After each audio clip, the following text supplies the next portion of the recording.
And it takes a second. All right, we are live. Let me go over here and hit the public button because I can't. It doesn't automatically do it for some stupid reason. But it's actually going live. What the hell?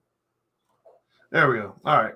So let me go over here and hit the button so I can go edit audience. Go. I don't understand why it goes only me. So it's just weird.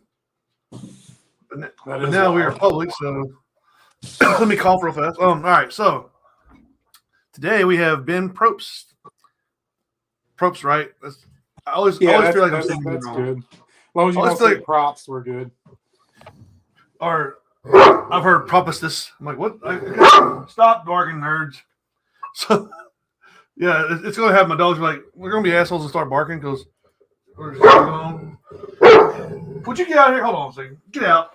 Get your ass out of there. They're fighting over a piece of PVC pipe that I cut off and it fell in the backyard. So those two dogs, they only get along if they're doing something bad. So it's pretty awesome. Sounds about like the work dogs. I hate it because they don't like each other normally, and once they're in another room playing and they're actually getting along, I'm like, oh shit, something's going wrong. So we're going to talk about some stuff today, I guess. We're going to talk about your paintball stuff. We're going to talk about some unique stuff like your blade sports because not too many people know too much about that.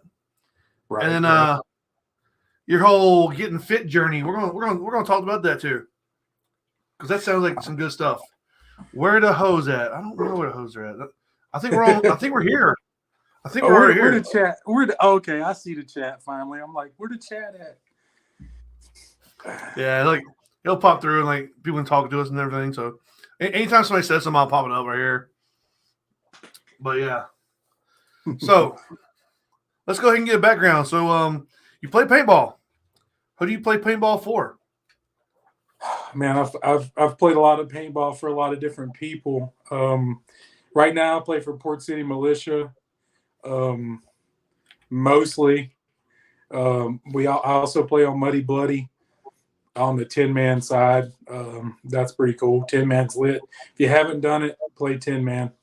It's even if you're losing, you're having fun. It's so much fun. But basically, I just play scenarios and sometimes competition, trying to put my toe back in the competition water a little bit. Me and you talked about it. We haven't really moved on it, but we talked about it. We're trying to get something started. We just got 8 things going on all the time. But yeah, basically scenarios and 10-man right now. I don't know what me and you are going to end up getting into. That's, we're always doing something. So but mainly Port City and Muddy Bloody right now. I know there's not a lot of 10-man tournaments in the world. So what's the next scenario you guys are going to as a team anyway? I know Bones and Ashes. We're playing Bones and Ashes, and a lot of us are going to play your games. Forgive me, but I don't know the dates yet, which one comes first. But I think a few of us will be at your game. Yours is first? Bones and Ashes is. Oh, okay. So, yeah, we'll be there in force a little bit. In force, like 5 of us.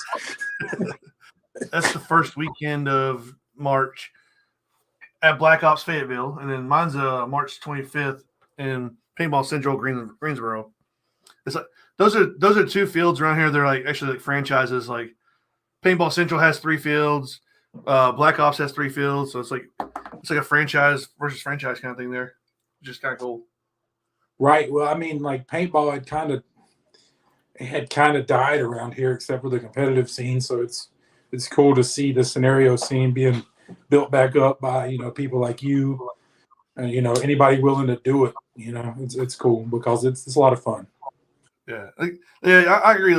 Used to you could play I tell people a few years ago you could play 13 or 14 games and stay in North Carolina the whole time, and then everybody started traveling, and then less and less games happened in North Carolina, and now you can go 5 games in North Carolina probably, but I think this year and next year we're gonna have a lot of games in state, which is gonna be pretty cool. Yeah, And I then mean, seeing different parts of this state is cool too, because this state's very diverse, I guess is the word. You got the mountains, you got the beach, you got beautiful fields at the beach, and then you got the beach too. So it's like, oh yeah, like that the new Myrtle Beach Black Ops fields, which are pretty badass. Like that's gonna be a. I like going to that game. I like going to any game at Myrtle Beach because then you go to Myrtle Beach and hang out. yeah, I mean, for sure, right? That's a plus. But, even though I think this one's in September, so but I mean the last one was in the middle. Last one I went to was in the middle of summer, and I think we almost died. It was pretty rough. dude, that statement reminds me of CFOA in August back in the day. You just come off the field and like got as naked as possible and sat down somewhere, just like, I'm dying. Anybody that does any type of event past June in the South is an asshole. Like we want you to die. Oh man, like especially like the Walking Dead. Like everybody used to go there. Like everybody loved the Walking Dead, but like you would go there and like you would know stepping on the field, you're probably not going to make it to the end of the game because it's just 109 million degrees. Well, it doesn't help that you see all your friends you haven't seen in forever and you start drinking and shit. That don't help at all. Yeah, that's what happened in the last beach game we went to. Like we started drinking as soon as we got there, and like that plus the heat plus like running around the woods, like this is just over. We gotta go back to the beach. I think I spent most of the whole weekend there in the hot tub. So yeah, it was pretty awesome. But like, so let's see here. We got Bones and Ashes. We got my game. So like, there's a few games after March that are gonna be pretty good. Like Tim's game, the ones in Virginia, after America, North Carolina versus Virginia. That's gonna be good. Then we got Gangster's Paradise at Command Decisions. But like after that, it's like it's time for summer, and we don't want to do shit now. Yeah, drink and lay on the beach. That's about it. Like I wish there was more. There are more fields at the beach. Like I know a bunch of them closed down. Like, I love the Venture Beach. Like Venture Beach was like just a great field. Like the games were always wacky as hell and like got out hand real fast. But like I loved that field. Except yeah, I mean, part. I know people have their problems with Kevin, but he was always good to me. And shout out to Kevin because he had a great field. It just things didn't work out, but it was great. It was great to play at that field. A lot of good memories. Oh yeah. I kind of like his style of games were kind of weird. Like I heard him briefing the refs one time. He's like, well, I guess we're going to start around 10. And I guess you guys can make it out to the field sometime around there. I guess that'll be about game on. All right, dude. Like nothing was ever set in stone with him. Like, all right, well, if you guys go pick up that brick over there, I might give you like what maybe 10,000 points, maybe. I'm like, all right, cool, dude. It was always shady. Yeah, he was by the seat of his pants, and that got him in the end. But man, we had some fun there. It was fun though. Like I say, I was really upset when that place went shut down. But so yeah, like I guess we'll keep on with the paintball thing here for now. What was your best game you've ever been to?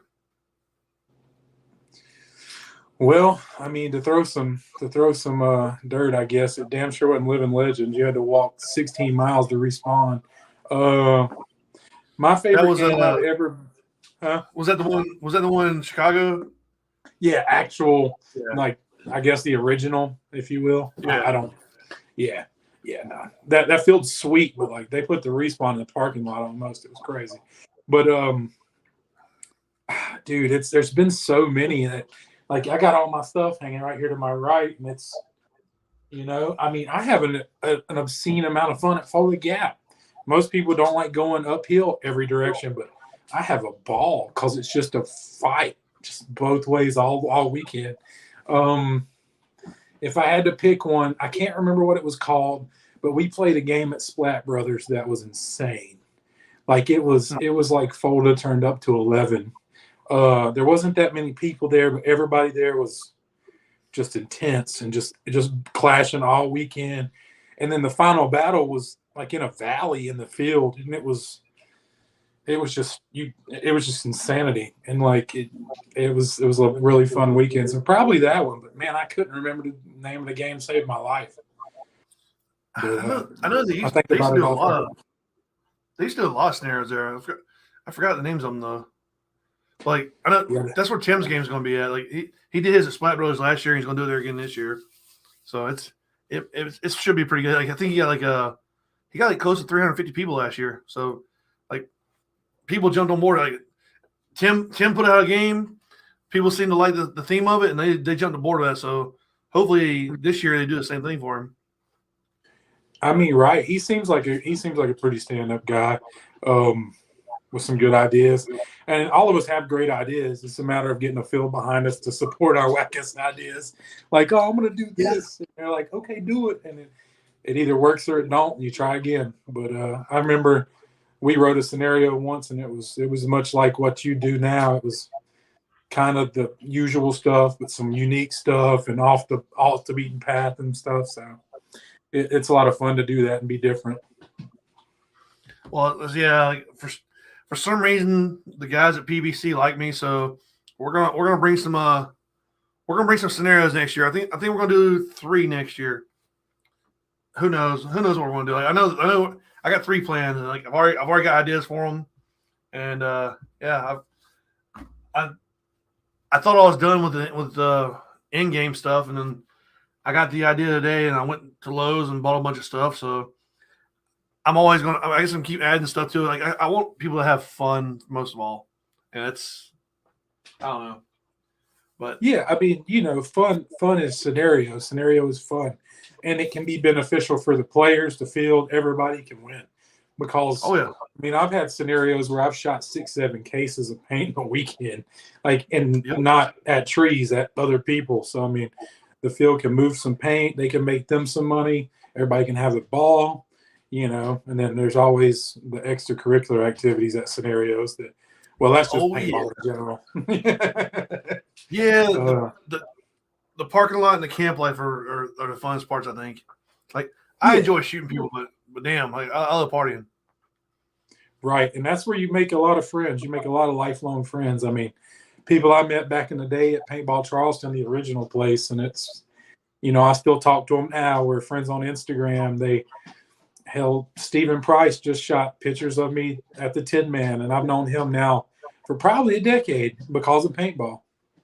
So that's real cool. So, most people I met back in the day don't like me, so it's cool. I have that conversation with people all the time that you're kind of a different man now, but they don't want to hear it. I don't know. You pissed them off real good. So good job. Hey, look, I can't help it. It just happens. Like, I'm just me, damn it. I don't kiss anybody's ass. I like who I like, and I don't like who I don't like.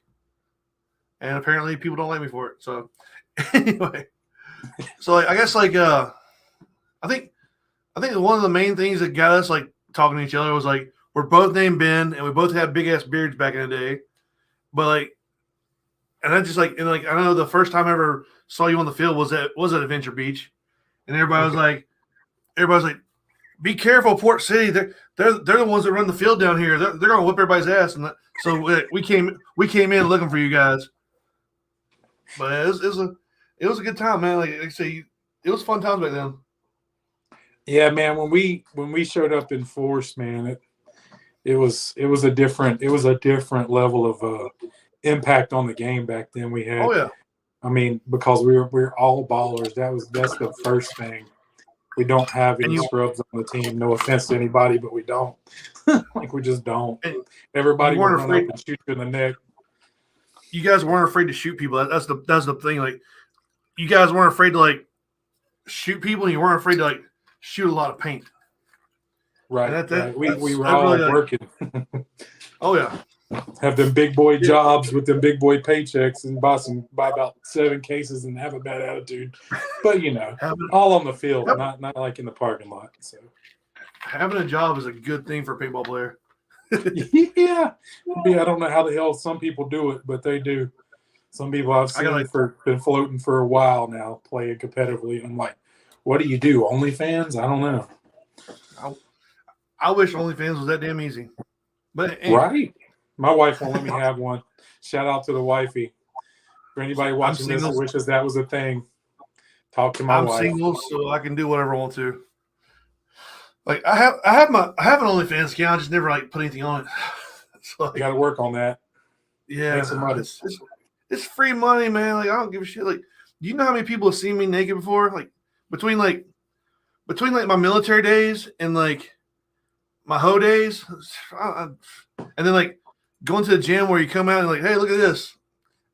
I used to play a trick on people. Like it's the worst trick you'll ever have. Like you go to the gym in a shower, and all your friends are in the shower with you. Like they come out of the locker room, they're waiting all, and you're like, "What the hell is that?" And you just drop your towel, and they don't have to look at you. It's the worst trick. That's rude. Oh, it's man. The worst. It is the worst trick to do on anybody that you consider a friend. But you can always laugh about it later on. It's like I did it so many times in the military. Like just come out of show. What the hell is that? And everybody has to look it up. Like, all right, hey guys, you see that? That used to be a measure of friendship. If they ain't seen you naked, they probably ain't a real friend. Exactly. Just like the MEPS doctors. That's the first thing they did to you. They like bend over, let me look at your butthole. It's weird, man. like that like when you go to the MEPS like in process, that just prepares you for military life right there. You got an old dude like looking at your butthole. It's weird. That's military in a nutshell. It's like you're like 18, 19 years old, and like, man, this is what my life has become. This is great. But I'll offer $30K a year at the beginning or some shit like that. Terrible. You ain't getting $30K a year at the beginning. Like I think I joined in '99, which is a long time ago, and I think I was getting. Honestly, I think I was getting like $250 a week. God, like it was not a lot. It was not a lot. Like your first paycheck comes like they give you like a card to use, like it's like a BX card or whatever, and it was $250. That was your first paycheck. It was put on the card, and like, all right, that's a whole bunch of money. Not really. Actually, it was probably more money than I was ever making. So at the time, I was broke as hell. So like $250 sound good. Like you went and bought some flip flops and like some shaving cream. You're like, oh man, I spent my money. Flip flops. Oh shit! You had to buy those for the showers because like once you like get to a certain day in the base training, they let you like do your own thing, take showers when you want to. Right. And like some of those guys would take showers late at night, and they would do other stuff in there, and you wouldn't want to like step on it. So it was kind of weird times, man. Like dudes are gross. Yeah, but like you'll have that. Yeah, for sure. Like you would always go to the BX to buy you buy your personal supplies like your toothbrush, all this other stuff, like, and they wouldn't let you go anywhere else. Like you couldn't buy any food, you couldn't buy any snacks. But like as soon as you walk out the BX, you guys dudes like little side vendor jobs trying to rip you off. Like you need a basic training starter jacket. Like no, I don't. Like, yeah, it's only $200. God, they would scam people all day long. It was just like a little windbreaker, but hell, your basic training like logo on the back of it. Like ooh, like they were always ripping people off. Like we had our training instructors were in on it at when I went to Shepherd for training. They were in on the scam. So like they had ex-MTLs that were selling like souvenir stuff like coins and everything. Right. So part of in processing, this guy would come down and give you a speech. Like, oh man, you guys this is the best time of your life. You know, you're gonna want to remember it. Blah blah blah blah blah. I got stuff you can remember by. Like he like had like little coins or like jackets or shirts or whatever. And he's like, but he said, order what you want to, but if you don't want to order right now, even if you're thinking about it, just mark it down that you're thinking about it. So we marked it down and thinking about it. You know, 6 months later comes around, like it's time to out process the base. Well, one of the steps in out processing the base is go to that shop and make sure you don't owe the guy any money. So me and a group of guys were like, well, we never bought anything, so we're gonna go to the shop. We're gonna get signed off for everything, and we're gonna go. He's like, all right, let me check out stuff real fast. Oh, you owe me $200. You owe me $300. You owe me $300. You owe me $250. Like, for what? Oh, you guys ordered this stuff. I'm like, no, we didn't. Well, it says here you clicked on this box in orders. I'm like, but did you give it to us? No. I'm like, then we didn't order anything. He's like, but you click the box. It means you ordered it. That means I gotta get it to you. Like, dude, we clicked that box 6 months ago, and no. So eventually we just kind of like signed our own shit there. I'm like, screw that guy. It was like a little racket, man. Like there's always like a little racket outside base somewhere. Like, and there's always like somebody in on a scam. It's weird. Yeah, I've heard about the car loans around bases be 20% and shit on your interest for a fucking shit car. Ugh. I mean, think about it, like most of the people that join the military don't really have a lot of options. Like especially if you're enlisted, and like you show up to your base, you're making a little bit of money. Like by the time you get to your training, you're not allowed off base for the first couple weeks or whatever, or first couple phases. Then you're actually in there, so you've actually made some decent paychecks. You're like, it's time to buy a car. You can't drive all around the city like to get good prices. So you're like, man, there's a car dealership right off base. Let me go there. And those motherfuckers are the ones that get you. Like, here's a 5-year-old Mustang at $35,000 and 28% interest. It's a good deal for you, kid. Oh shit! Yeah, it happens, man. Like people make a joke out of it, but it happens. Like it's people show up. Like my buddy had a '96 Dodge Intrepid. This was by the time I got the tech school, it was 2000.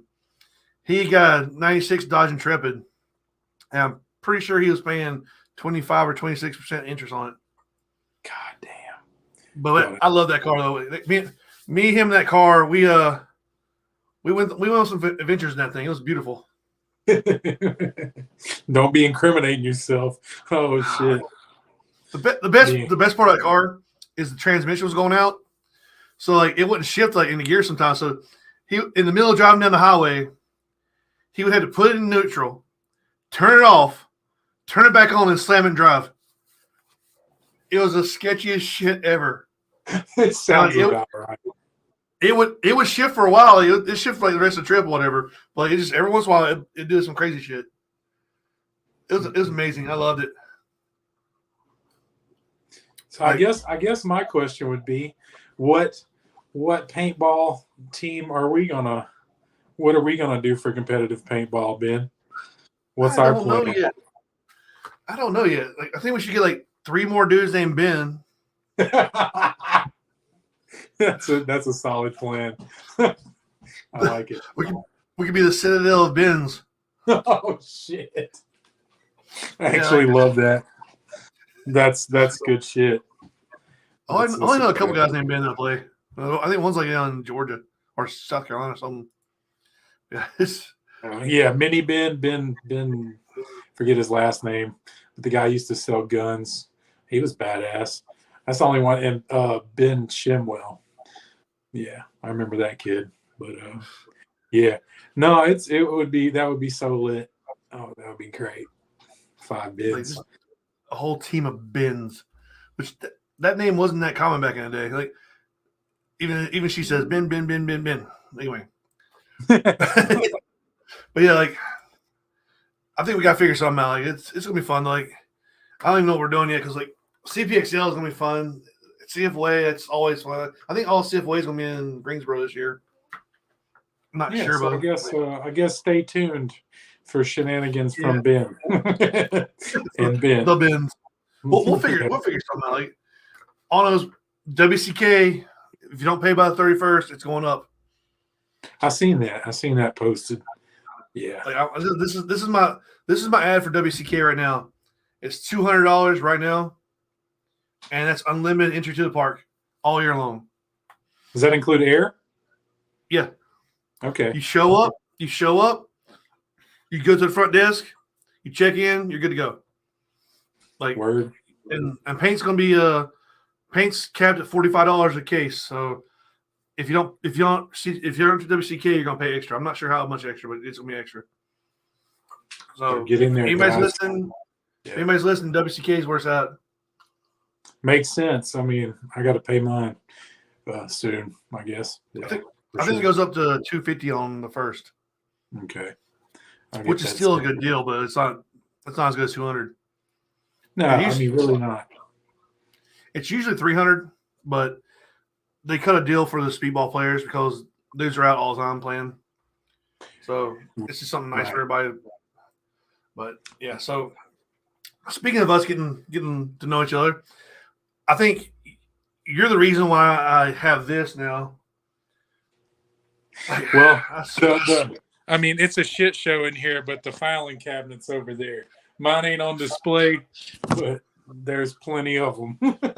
Like I used to give you so much shit. Like, why are you playing in a $400 mask? Why are you doing this? Is dumb. Like, don't do that. And then one day, I started buying stuff too. And you were like, I remember we talked about it. You're like, I can't stop buying flex shit. And I was like, told you. It's so awful. Like, I've got so much. Like, I keep trying to sell stuff. And like, as soon as I sell something, like I buy something else by accident. By accident. Yeah. What's your PayPal? I need that. Yeah, no, I know exactly what you're talking about. Oh my God! I need a mint orange. I need a mint orange shield in the bag. Somebody hit me up. Let's do it. I don't care. We'll figure out the monies. Let's go. Like, I need that shit. That orange shield would be hot. Like you've already got one, but it was like abused. Yeah, that would be the one you'd see me in the field on, because I'm kind of a conservationalist. Okay, like I have field versions and I have ones that could go in a museum of almost every one of them, minus a clear, a frost, and an orange. So working on that clear's hard to find. Yeah, well, I'm not paying $10K, so that's not happening. My wife. I had the opportunity to buy one at $4K. I think I would have shot that shot. That would have been me. But you can't wear it. If you get shot in it, it'll break. At the time, I was a broke bitch, which is like a couple years ago, and I could not afford to like drop that money on that. But like, dude hit me up. He's like, "I heard you know about ProFlex stuff." He's like, "What about this?" I'm like, if you want to get rid of it, you can like buy a used car with it. He's like, if I list it for $4,000, will it sell? I'm like, don't list it for $4,000. He's like, what about $5,000? I'm like, well, you can list it for $5,000. It's gonna be gone in like 2 minutes. Yeah. He listed it for $5,000 and it was gone in like 2 minutes. I was like, you should have gone for 10. I was like, the last one that sold was sold for 10 or 11. It was a lot. The last one was for 5, but before that was 10 or 11. Yeah. Oh, okay. Somebody let one go for 5. They're dumb. Sorry for that. I know that. They're dumb. I know there are guys that have them in the closet, sitting with $10,000 offers, and they won't do it. No, but you would never. They have to get mine after I die, and my shields anyway. A lot of things I sell, but not my shields. I don't know. Like if somebody if I paid less than 5 for it, and somebody offered me 10, I'd probably do it. Actually, I would probably say 12 and then work from there. Right, you got to play hardball a little bit. I would say 15. Oh, your volume went out again. If they would take it. I can't hear you again. Huh? You can't hear me? No, it's gone again. Fuck, dude. Hold on. Let me remove you and then put you back in. Can you hear me now? I can't hear you. I can hear you. I don't know how you must accidentally hit something or something other. I haven't touched my phone. You might want to do the thing you did earlier and back out and come back in.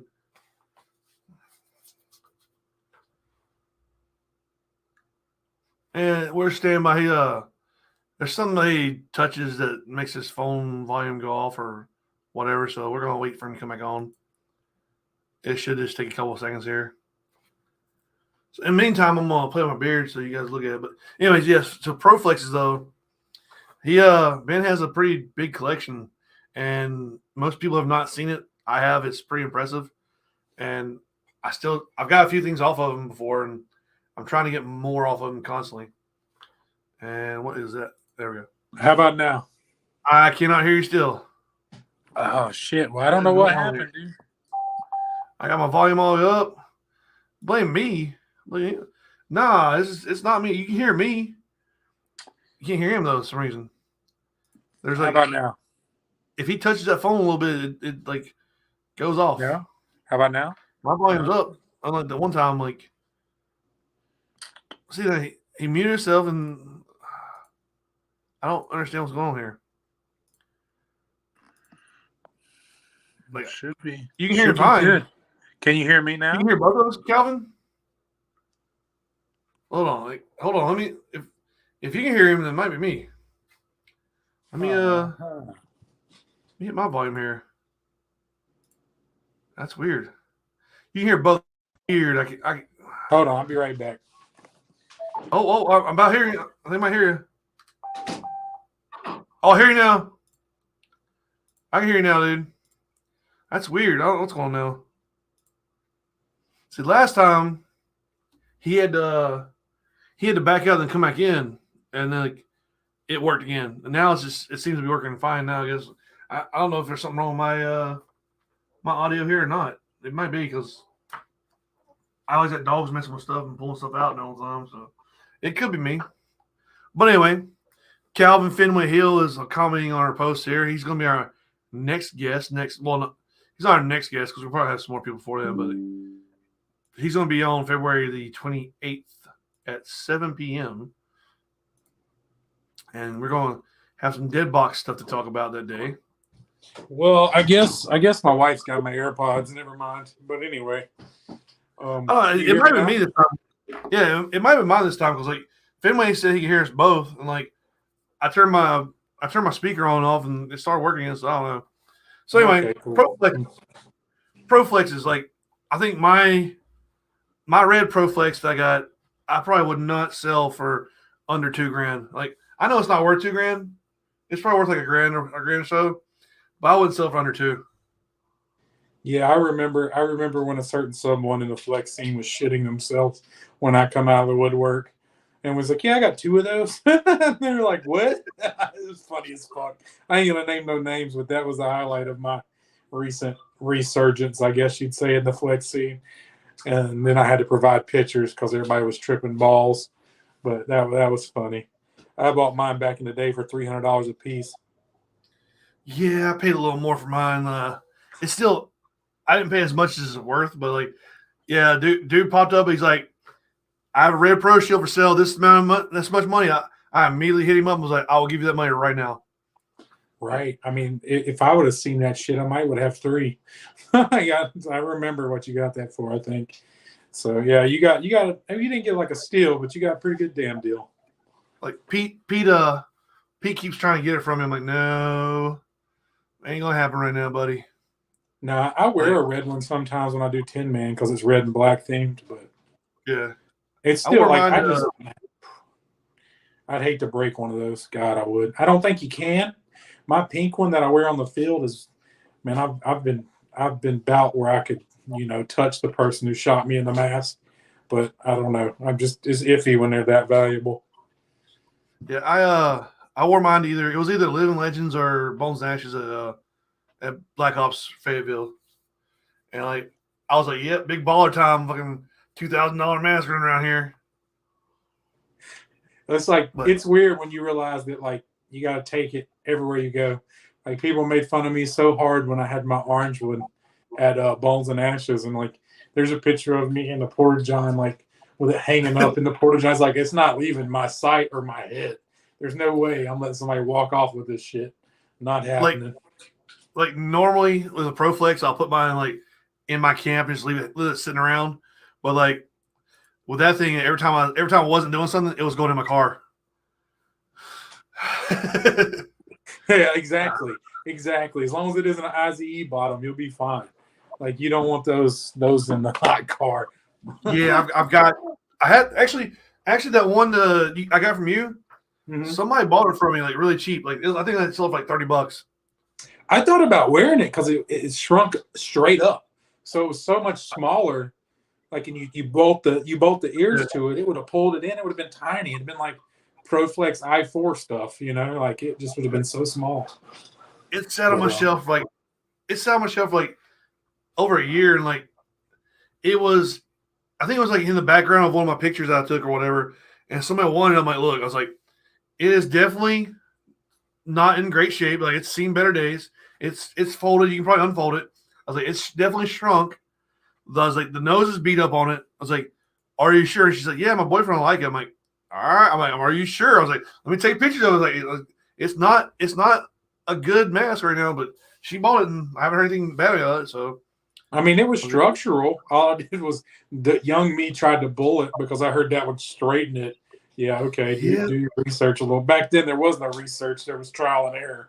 So, shout out to your YouTube for like informing people about how to do shit properly. But it was trial and error for us back in the day, us old folks, I guess you'd say. I think I'm gonna do a couple of videos of that, like showing how to like actually fix them. Because like you can put it in hot water, just don't get the bubbles up. Once it starts bubbling, you're screwed. Like, yeah, that will kill it. I don't even think I'm pretty sure the water wasn't boiling, but it fucked it all the way up. Like it was just like oof. When I do mine, I get them pretty hot and like I'll dunk it in there for like a couple minutes, or less than a minute probably. I'll pull it out, and start messing with it. Then I'll put cold water on it, and then I'll put it back in the water. Like I've done several of those, but like it's always sketchy. Like you're like, if I mess up one time, just it's one over. Time, it's screwed.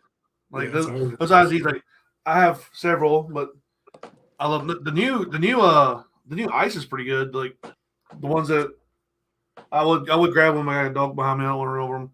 The new ice, the blue and red, they're softer than the new flexes, but like not as soft as the IZE. Well, yeah, I mean you can do that. Like you can zip tie them in between another mask, and it does help out a lot. Or if it's just like the front's messed up, you put the whole mask together so it has weight to it, and you hang the front of it from the doorknob.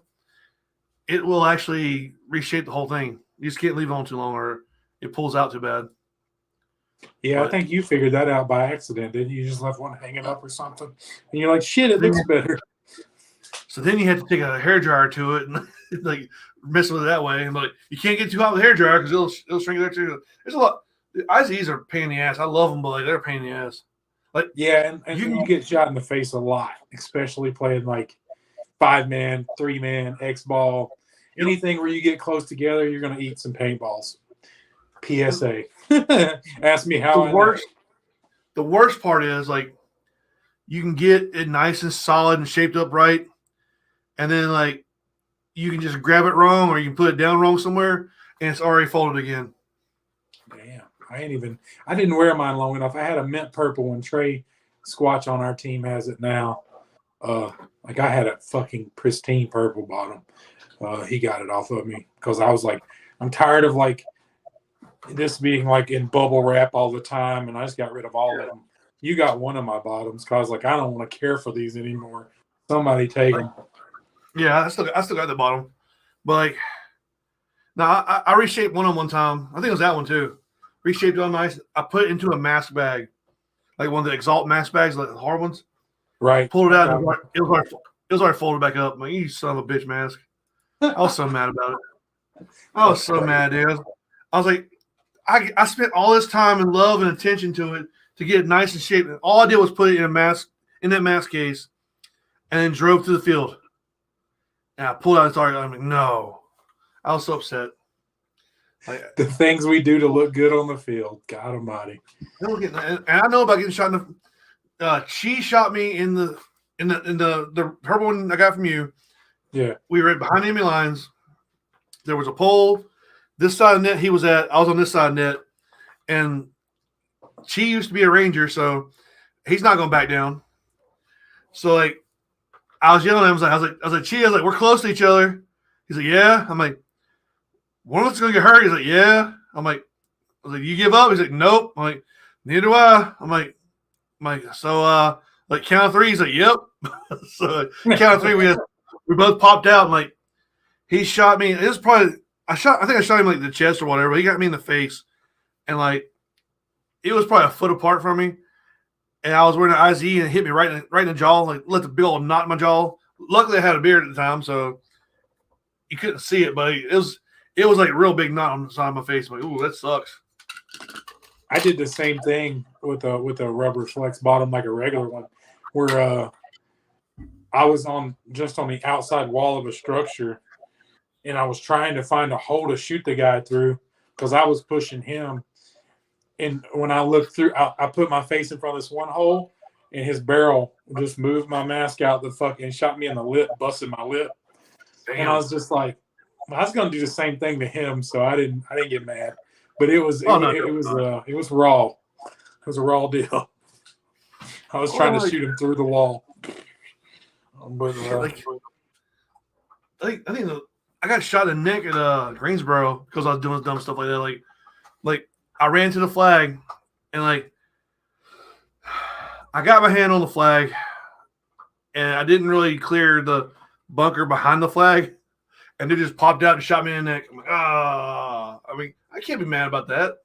No, you can't. Like that's like doing the slapstick at Legends or at Bones and Ashes, and I quit doing those years ago. I think I've been to several bones where I don't go for that slapstick anymore. I did it. I did it at Legends one time, and that was enough. I was like, I'm dead. Like you get shot so much. I don't have the knees to do that, man. Like I'm not afraid to get shot. But, like I just don't have to. Like I'm afraid that like I'm gonna go over one of those hills, one of those mountains. I'm gonna bust my ass. That's my problem. That'd probably be the only thing that would save you is if you fell down. They'd feel bad, or maybe not. Maybe they shoot you anyway. Probably would keep shooting me. That's what I would do. Like, oh, look at that guy. He's on the ground. Shoot him. Yeah, don't shoot him in the head, but shoot the shit out of him. I was following the Bloodhound / Scrappy Dogs guys around 1 year. It was right after knee surgery. And I was like, I could barely walk. Like they went down this little hill into like a creek at Black Ops, and like I was like, I can go with them. And like one knee did what it was supposed to. The other knee decided not to bend. And next thing you know, I'm on my ass. I'm like, oh, like I like broke like 3 pods. Like there's like paint everywhere. I'm like, this is not good. Like with bad knees, that's always in the back of my mind. Like I'm like I should push up forward on the mountains. Like no, I shouldn't. I'm gonna fall. I'm gonna fall. Like, you'll see me on the field. Like you'll see me on the field. Like I will run on the field, but like it's short bursts, and I have to think about it first.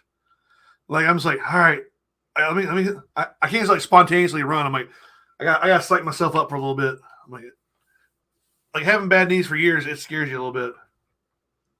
Yeah, I mean, I don't have great knees. I wouldn't say they're bad. They're pretty balanced out now, thanks to my lifting. Hamstring to quad ratio is pretty close. That helps your knee stability a lot. But yeah, no, I've been hurt before. Diving. I used to dive. Fat guy diving used to happen. But yeah, don't see me doing that much anymore. I don't even wear knee pads anymore because I don't intend on sliding. If I can't run there and stop, I ain't going. Ain't going. My knee pads keep my knees like I think I don't really do the whole like bending down too much, but like I think they keep my knees like lined up right to where like I can actually walk a little bit. So I wear knee pads for that. But yeah, speaking of you getting in shape, getting in shape though, since that's a good segue right there. Okay, so like go. One day you just woke up and like I'm gonna start lifting weights, right? No, not exactly. No. Okay, so I have a lifelong friend. He's one of the other people in the world. Oh God, that has this shamrock tattoo right here. I had a weight set and went to our friend Randy, and Jake hits me up one day and he's like, "I got the weights back from Randy." He's like, "You want to start lifting?" And at the time, I was doing OMAD, 1 meal a day, vegetarian, and what spurred that was the fact that I went to the doctor at like 25, 26, and I had a really good doctor actually, as far as laying like the truth on you. My triglycerides, my blood work was all fucked up. And at the time, I didn't even know what a triglyceride was. But he was like, "Listen, you're going to die. You're going to fucking die if you don't get your shit together." And I was like, okay. And so I went to being a vegetarian to get my blood markers in order. And I actually liked that a lot. That was a 2-year journey. It was fun. Then my memory started faltering, so I went away from that. But yeah, like then I started. Yeah, that's me right there in Mexico. My friend's wedding was in Mexico. It was great. This Oh yeah, this is the real reason. that's me at This is the real reason MagFest. why I was waiting. Yeah, that's what I really want to do. I really just want to be a slut, right? Uh, I didn't make that helmet. The Makima next to me, she did. Creature on Instagram, dear friend of mine, very talented, love her to death. Yeah, like I was her helmet. I just was like, let me see that. That was a happy accident, and then we really just set it off at MagFest. That was fun, but like I went and I started lifting with Jake, and I was fasting a lot, and I hit a wall pretty hard. And I had some pelvis issues. I don't know if you know this, but your core can get so weak that your pelvis can literally contact your spine. And let me Damn. tell you, that shit hurts so bad. So I had the whole journey of a chiropractor fixing that and core stability, which I have now for days. I mean, I farmered carry 500 pounds, 225 in each hand, no straps. I mean, you got to work up to that, right? You don't start out there. But I started lifting with Jake, lifelong friend, and it just turned my life around, man. And I wouldn't trade it for the world. And I don't miss the gym. I did legs today till I about couldn't walk before we started doing this. So anybody wants to do fitness, I got my own spot. I actually go to a public gym and I have my own place because I don't have a whole lot of cable machines. So I go there to work on my weak points. But I have my own spot. If anybody that's in Gastonia needs help starting, let's try to figure it out. Let's see if I can get you started because fitness is important. Very important. And I like to lift heavy things. So, but we don't always have to lift heavy things. We can lift light things too. If you want to just be cut up, whatever. I can show you, I can teach you, and it'll all be free. All advice. So I'm getting myself back in the gym next week because like I was doing good for a while and then like got hurt, then I got hurt again, and then I got COVID, and then I like got bit by a dog. I'm like shit, like everything just like kept me on. Like being bit by a dog, like I can move my hand again. Like it's still a little iffy, but like I didn't want to go to the gym because like I'm afraid to get staph infections and everything. Right, so, like, right. You don't want open wounds in the gym. No. So I was like, I can wear a glove, I can wrap it up if I want to, but I was like, stuff will get into that stuff. So I stayed out, man. I just couldn't do it. So like, when you get back, I don't know what snake he's talking about. I don't know either. I don't know. Maybe Rob's a good guy. He's fun. But yeah, I got to start going. Like I actually have two gym memberships, so I'm wasting money right now. But whatever. Well, I mean, you know, you got to go. That's the first step. Develop a habit, and blood work. Both of us are on the TRT journey. I'm always learning about that. If you don't feel good, get blood work. Get blood work, guys. Go to the fucking doctor, dudes. It's not taboo. Just go get it right. You know what I'm saying? I just gave myself an injection today, and it did not feel good today. It kind of burned a little bit. Like my butt cheek was burning pretty bad. Yeah, the spot, like rotating spots. You'll get to there. You'll get to that point. Like I go back from the thigh. I rotate quad muscles. Like I'll put in that little one in the middle. I don't know what it's called. Pardon me. But right now I'm injecting in the big ones on the side. But they're starting to get irritated, so I'll switch back. I might put it in this one on the inside of my knee. Wherever I can go that I don't hit a bone. Because when you hit a bone, it sucks. No, like, thank you. I am not injecting myself in the quad. There's no way it's happening. Like I thought about it. I know you guys do it. I thought about it, and I'm like, I cannot bring myself to do it. Like butt cheek, I was bam in there, done. Like the butt cheek is the easiest thing in the world. Like you don't have to think about it. Once you do it, like okay, so I don't know if I'm like the only person that thinks about this, but like my upper body, I am way more concerned about hurting my upper body than my lower body. Like hurting a hand, is almost devastating for me. Like hurting my foot's nothing. Like, oh, Right. I broke a toe. Who gives a shit? So like when it comes to like sticking myself with a needle, like I'm like butt cheek, it's behind me, whatever. But like quad is like right in front of me. I'm like, no, I can't. It's in my head. Like I just can't do it. It's weird, even for me, because I had a needle phobia when I was growing up. And like I'll just stick it there, right? After I alcohol up and everything, alcohol wipe, and I'll just push and push and push and push until it's just enough. Like I can't just go boop, even me, and I've been doing it for 2 years, maybe 3. It's been a while. So that's definitely contributed to my body transformation. But if your hormones aren't right, you can't. You're just gonna be sore all the time. You got to do something. So Yeah. Like, well, butt cheek's easy, man. I jab that son of a bitch, but damn, well, there's a slam it. glute muscle, that little tiny glute muscle, not the medius, but the other one. Probably the one you're sticking. You could lose it. I mean, if it collapsed, oh well. Like, Yeah. but we're not putting like underground labs gear in our asses. We're getting them from doctors, so I don't think that's a concern to have a bad injection. Maybe some inflammation from sticking it over and over again, but nothing bad's happened to me yet. I don't think it's too bad. Like, it's a little needle. It's not a big deal. About an inch. Like, yeah, somewhere there. It's I've been stuck with worse needles, like the Synvisc injections in your knees. Good Lord, man! Like it's Synvisc is like the fake cartilage. It is the best thing.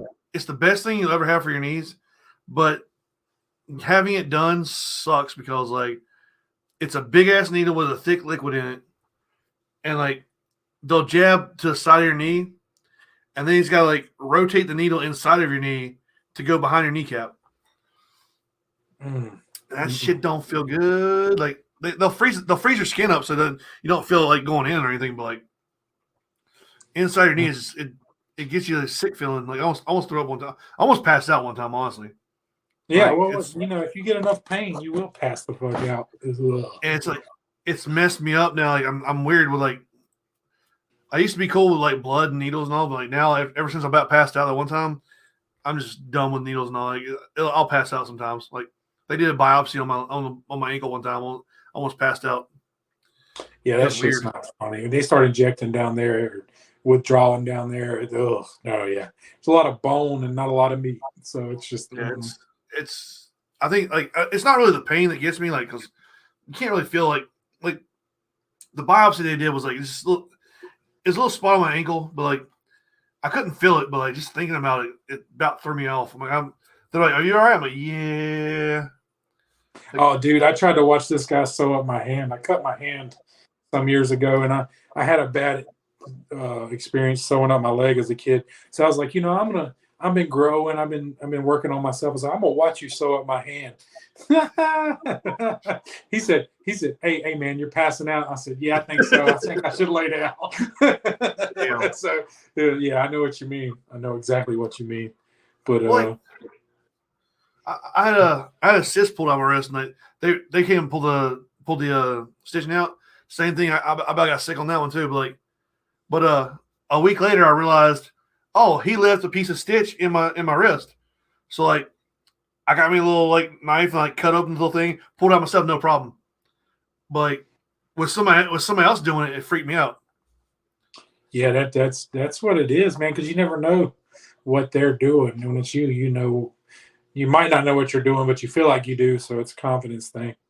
It was like one little piece of stitch that was left in there. I'm like, I'm not going back to the doctor for that. I'm like, yep. But yeah, it's just weird. I don't know. By the way, if you ever have a cyst in your wrist and they like, and I know it rhymes, and they offer to keep you awake by doing the beer block, do it. It's the best time you'll ever have in your life. Like, it is the most like they were like, we're going to keep you awake. I'm like, cool. We're going to give you like local anesthetic so you don't feel anything. So like, they'll strap you to the bed. Like one arm's out this way with like all the IVs, like keeping you alive and everything, and the other arm's got like just all their anesthesiologist stuff, anesthesia whatever. Right. So like, and they put a little block so you can't see what's going on. So like, they're over here like messing with my arm or whatever, And like the way they do it, they have to put a tourniquet on your arm and like push all the blood out of your arm so you don't bleed to death while you're doing it. So I'm stretched out like this, and like the anesthesiologist is like, "Hey, I'm gonna give you some meds so you don't feel anything." So let me know if you feel anything. And like apparently that stuff goes through me like nothing. Like so, it was making me loopy as hell. So I'm like, "Yeah, I can feel it." He's like, "All right, I'm gonna give you some more." He's like, "Can you feel it?" I'm like, "Yeah, I can feel it." He's like, "All right, I'm gonna give you some more." He's like, "Can you feel it?" I'm like, "Yeah, I can feel it." He's like, "All right." He's like, "Look, I really can't give you any more because that's not legal or whatever." He's like, "But if you feel in pain, I'll give you a little bit more." I'm like, "All right." He goes, "Do you feel pain?" I'm like, "They're cutting me open." He's like, "All right." So he gave me some more. Like I started laughing at him after that. I was like, "I can't feel anything." He's like, Oh, he's like, man. he's like, "So you can't feel anything?" I said, "No." I'm like, "Drugs are cool." Like they all started laughing at me. But it was probably the funnest I've had sitting like laying down on the bed by myself ever. And then That's like, hilarious. and then they like, I was on a morphine drip when I came out of the operating room, and they gave me like three or four Percocet, and I was off to the fucking moon. I love morphine. I told him not to give me any of that. Don't send me nowhere with morphine. I'll abuse it. Like I was like, that shit. I see. I can get that one. Wow, there people get addicted to that one. It is a good feeling. And then they put those Percocet on top of that, and I had the guy come pick me up. I'm like, "Let's go to the liquor store. Let's do this shit." It was a wild time, man. Like I was feeling good. Hold on, Ben. I'll be right back, homie. All right, so we're talking about drugs, apparently. Yeah. No, we're not really talking. We're not really talking about drugs. Like so. Anyway, let's go ahead and while he's going to wherever he went to, we can talk about some stuff like upcoming games, in game. Get the hell out there. I'm doing a lot of work over here and I spend a lot of money to get prepared for this game. So if anybody wants to come, I think it's gonna be fun. I've done a lot of thought. I've talked to people, Andrew Gibson, Brandon Chance. Like we've all like pretty much been talking to each other and they've been helping me out with getting this game ready. So hopefully everyone that comes out is going to have a fun time, and we may do it again next year, which we're planning to do it next year unless something crazy goes on with everybody hating this game or something, which I hope they don't. I'm constantly making stuff. I thought I was done making stuff, but like I've got something in the works here again, which is going to be fun. Which hopefully, if you're not watching online, then you missed out what I showed. But it'll be all right. It's not going to be that big of a deal. It was only like half. It's a half-assed put together prop. And yes, Red versus Blue is next weekend. I have to show up to that game to drop off some jerseys, and I think I might play. I'm not sure yet. Deadbox will be there more than likely, right? All right, I'm back. Drink energy drink? No, it's a beer. Oh shit! Beers are fancy these days. This is some nice shit. My boss gave it to me. It's from Stillwater. What the fuck is the name of it? I think it says it's Critical Thinking Imperial Stout. It's good shit, y'all. Check it out. But whoa! Look at this sexy motherfucker. He's called us sexy bastards.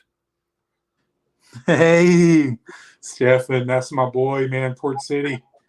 If it isn't COVID Beard himself. Yeah. Yeah, he's so cute like that though. Like, I did not know who the hell he was at first when I saw him. Like after he grew the beard out, I'm like, "Who's this?" Like somebody was like, he said, "Wait till you see Stefan." I'm like, "Why?" He goes, "He doesn't look the same." I'm like, "What do you mean?" He's like, "You'll know." So I walked over, like, I looked for a minute. I'm like, "Wait a minute, that's him." I'm used to like short hair, like no facial hair.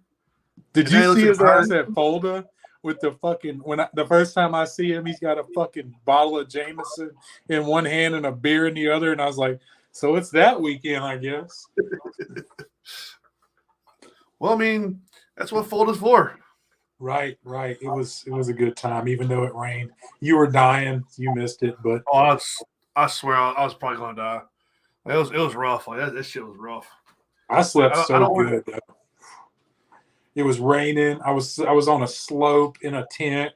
I threw a tarp over the tent and I was out like a baby. I was sleeping so good that first night. But the next day it was just untenable. It was just too much, man. The fucking that rain. swamp. Yeah. Yeah, like you have to be hunkered in for rain, man. Like we for Bones and Ashes that one year, we had a nice setup. Like we had the tarps all over and everything. Like, and we kept the rain out for a long time. But after like 15 hours of rain, it comes through eventually. But we were way better off than most people. Like it was bad. Like you had to, if you're going to camp at games, you have to check the weather, and if it says anything about rain, you have to be prepared. And right. Or have a hotel room. Somebody just have one room. And then if it's motherfucking 15 people in it, then it is what it is. But get somewhere and get some shelter. Because being wet and sleeping is not my shit. Nah, I can do it, but I don't want to. you get miserable. That's the thing. Like it affects your morale. Like right. And then you got to drink a little more, and then you're awful. Get belligerent. Nobody likes that. But the last game I camped out, I stayed in the back of the Suburban. It was so comfortable. Like I had a twin size, like big thick air mattress in there. It was so great. I got curl one up of there. them bitches, man. It's tall. It's like 20 inches tall or something. Yeah, it's like a couch. Yeah. I love that shit. Yeah, it's kind of like my. Apparently the Suburban was like sloped one way, so like if I had my head towards the front, it was like making the blood rush in my head and give me a headache. But then I turned around and like my head was elevated, and I went to sleep so fast. Yeah, that's how I slept at Holda. Head uphill, just out. And then you wake up at 6 o'clock in the morning, ready to go. Right, I slept good. Everybody else is having PTSD. I was like, yeah, I'm just I thrive in those environments. I don't. It's a quality I don't really like, but motherfucker, I'm sleeping. I don't care. You ain't gonna bother me when I'm sleeping. Shit. If I fall asleep, I'm done. I'm good. Yeah. Like I think all the from drinking liquor all night long, like all the sugar gets in your system, and at 6 o'clock in the morning, I'm wide awake, ready to go. It's almost like a sugar rush. I'm out of my diabetic coma, and I'm ready to shoot people. Pretty much. Oh man. So you said you want to talk about blade sports? Let's finish up your whole fitness thing first. Oh yeah, okay. Let's go back to that. What do you eat? Like, what do you eat? All right, so it started out. I'm not a very picky eater because I was fat. I just like to eat. It started out with a lot of chicken, a lot of leaner meats after I come off the vegetarian thing. Instapot really comes in clutch. You can cook a lot of chicken fast, and it stays. If you cook it, if you don't overcook it, it stays good all week. I mean, or at least 3 or 4 days. But right now, my meal prep consists of ground beef and ground turkey, but calls it cooks quick because it's ground. So you mash it up in a frying pan. I put a little bit of seasoning on it. I don't put anything else on it. Cook it like that. Usually it's McCormick taco seasoning, and I can cook it fast, and I cook about every day because I eat like 2.5, 3 pounds of meat a day. So it's a lot. I eat 5 times a day right now. I'm about to have to take it up to 7 because I'm building for the new season, and I'm not really happy where my strength is at. A lot of my strength has went somewhere. I don't know. Maybe I just, because I've been doing like more bodybuilding, maybe it'll come back, but I don't know. I'm going to push it up to about 3,000 calories a day, but sometimes rice, always vegetables. Vegetables, people don't eat vegetables when they meal prep are dumb. You got to eat your veggies. If you want carbs, if you follow like the vertical diet, like I kind of do, white rice, but brown rice also works for your carbs. You just have to eat more. But I eat my potatoes, and I eat. That's the biggest thing. Like somebody's always asking me what protein powder I take, what this I take, and I'm like, food, real food, every day, all day will trump all of that shit. And you can supplement all you want, but if it's not supplementing what you're already doing, you're not doing any good. That's my 2 cents. Yeah, like I did buy protein powder, and then like I used it for like a day or two. And I'm like, why am I doing this for? Like it's like 25 grams of protein. I was like, I'm eating like burgers and chicken shit. I don't need that. Yeah, You don't need it. You get My but it's Fitness like, Pal, even the free one, and figure out where you're at, and then you don't need it after that. Once you know what to eat every day, you just eat yeah. eat the same shit or the same quantities of shit, and it'll be comparable. Like get your little food scale. That's the biggest thing. Weighing food. Weighing food is the biggest thing, guys. Weigh your fucking food and do it in grams so you know what you're eating. That's the only way to know. You don't know. Unless you're doing like keto and you're just eating half a cow every day, then fuck it, But if you want to do a balanced diet, you got to weigh everything. So, do you take any supplements or anything? Like any vitamins? I take Animal Pack, the multivitamin Animal Pack Omega. I take what's that? ATP Labs out of Canada. I take their magnesium because Canadian supplements have to have what's on the label in them. Can't stress that enough. That magnesium changed the game for me. I don't think I've had a cramp in 6 months. And that's even like doing bodybuilding, like to a failure, like turning purple, looking like Thanos over there on the shout out to your shirt on the machine. Then I take some stuff for cholesterol because my cholesterol's not great. It's not bad, but it's not great. And that's red yeast rice and CoQ10. And then I take DHEA and pregnenolone every day, about 100 milligrams of DHEA and I think 50 milligrams of pregnenolone. That just drives my free T up a little more on TRT. And that's it. I take that shit every day. I don't take creatine. I don't do any of that. Water, food, and caffeine. But like I said, I'm about to take my food up, so that'll take the caffeine down because food is energy. So Yeah. Start eating more, you won't be as tired. I know right now all I take is I do a multivitamin from Bucked Up, and then thyroid meds, cholesterol. I got high cholesterol too because I eat a lot of beet, but I do take creatine because I think creatine does help you out with recovery, and plus it makes you feel bigger too. That's weird. Like I know keeping all the water in your muscles makes you at least look like you have muscles, but whatever. But no, creatine's very scientific. It in fact helps. I just will fuck it up so much I gave up. I just threw a tub out the other day because I can't remember to take it somehow. Flintstones vitamins, yes, those are key to working out. Whatever works, chewables, gummies, just do the shit. Figure out a pattern, and if people make fun of you when your health markers are better than theirs, you just smile and go on. I'm telling deer antler velvet is the best thing I've ever tried in my life. I swear by it.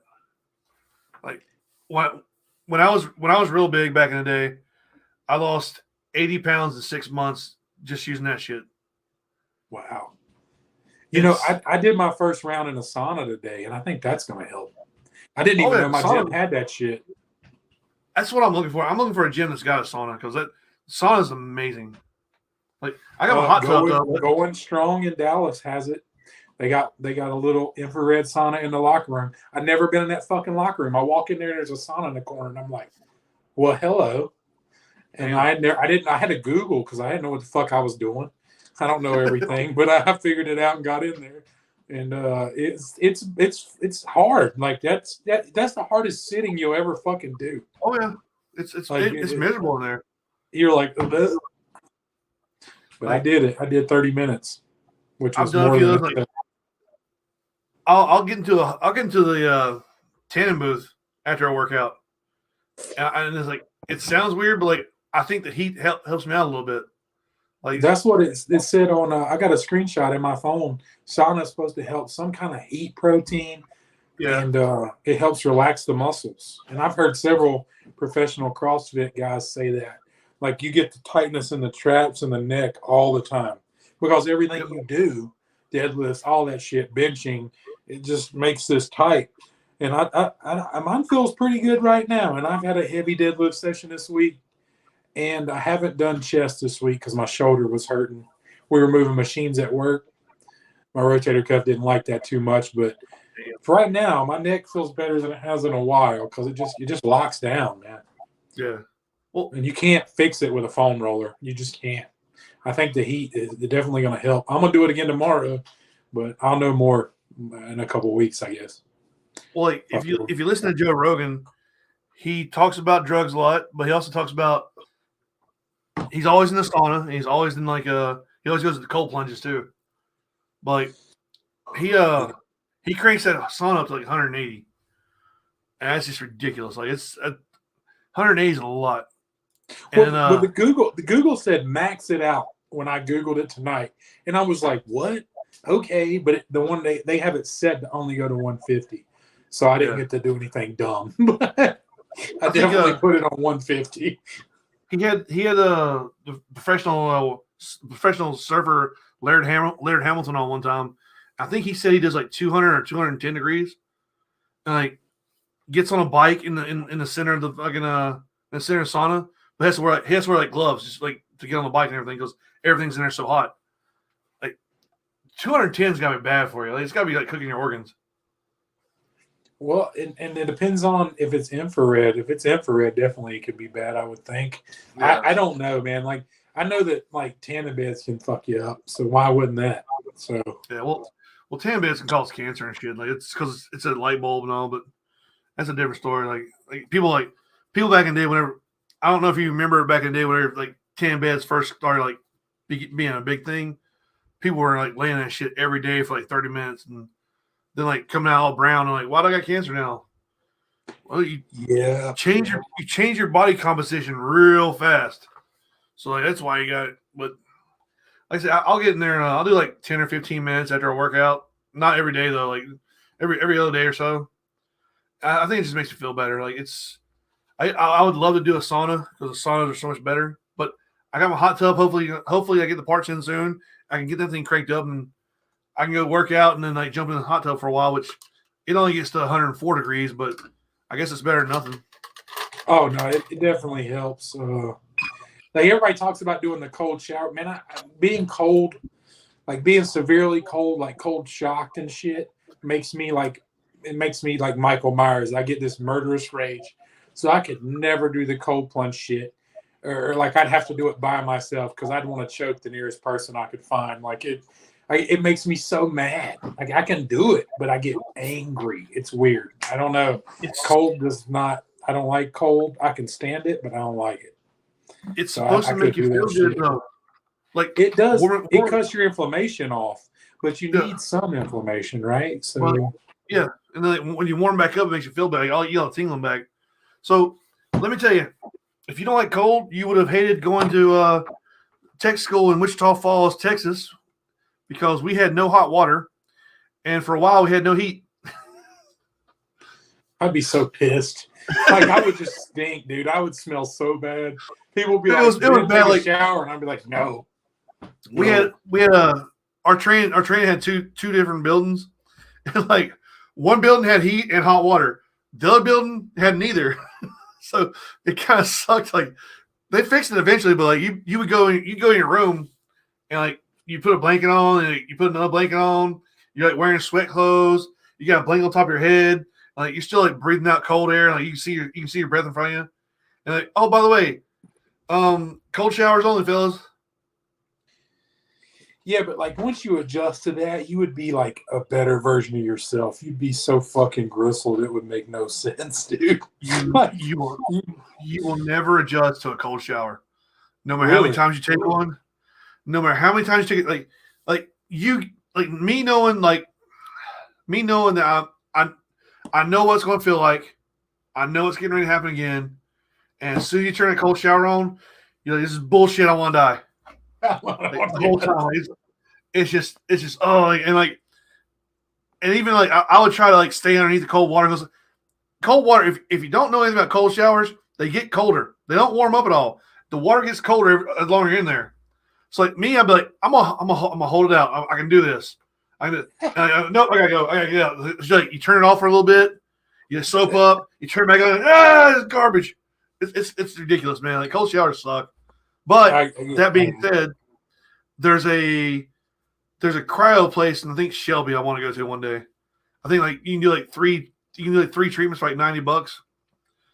I want to try it one day, like because like if it gets rid of some inflammation, makes my joints feel better. I think I can suffer through it.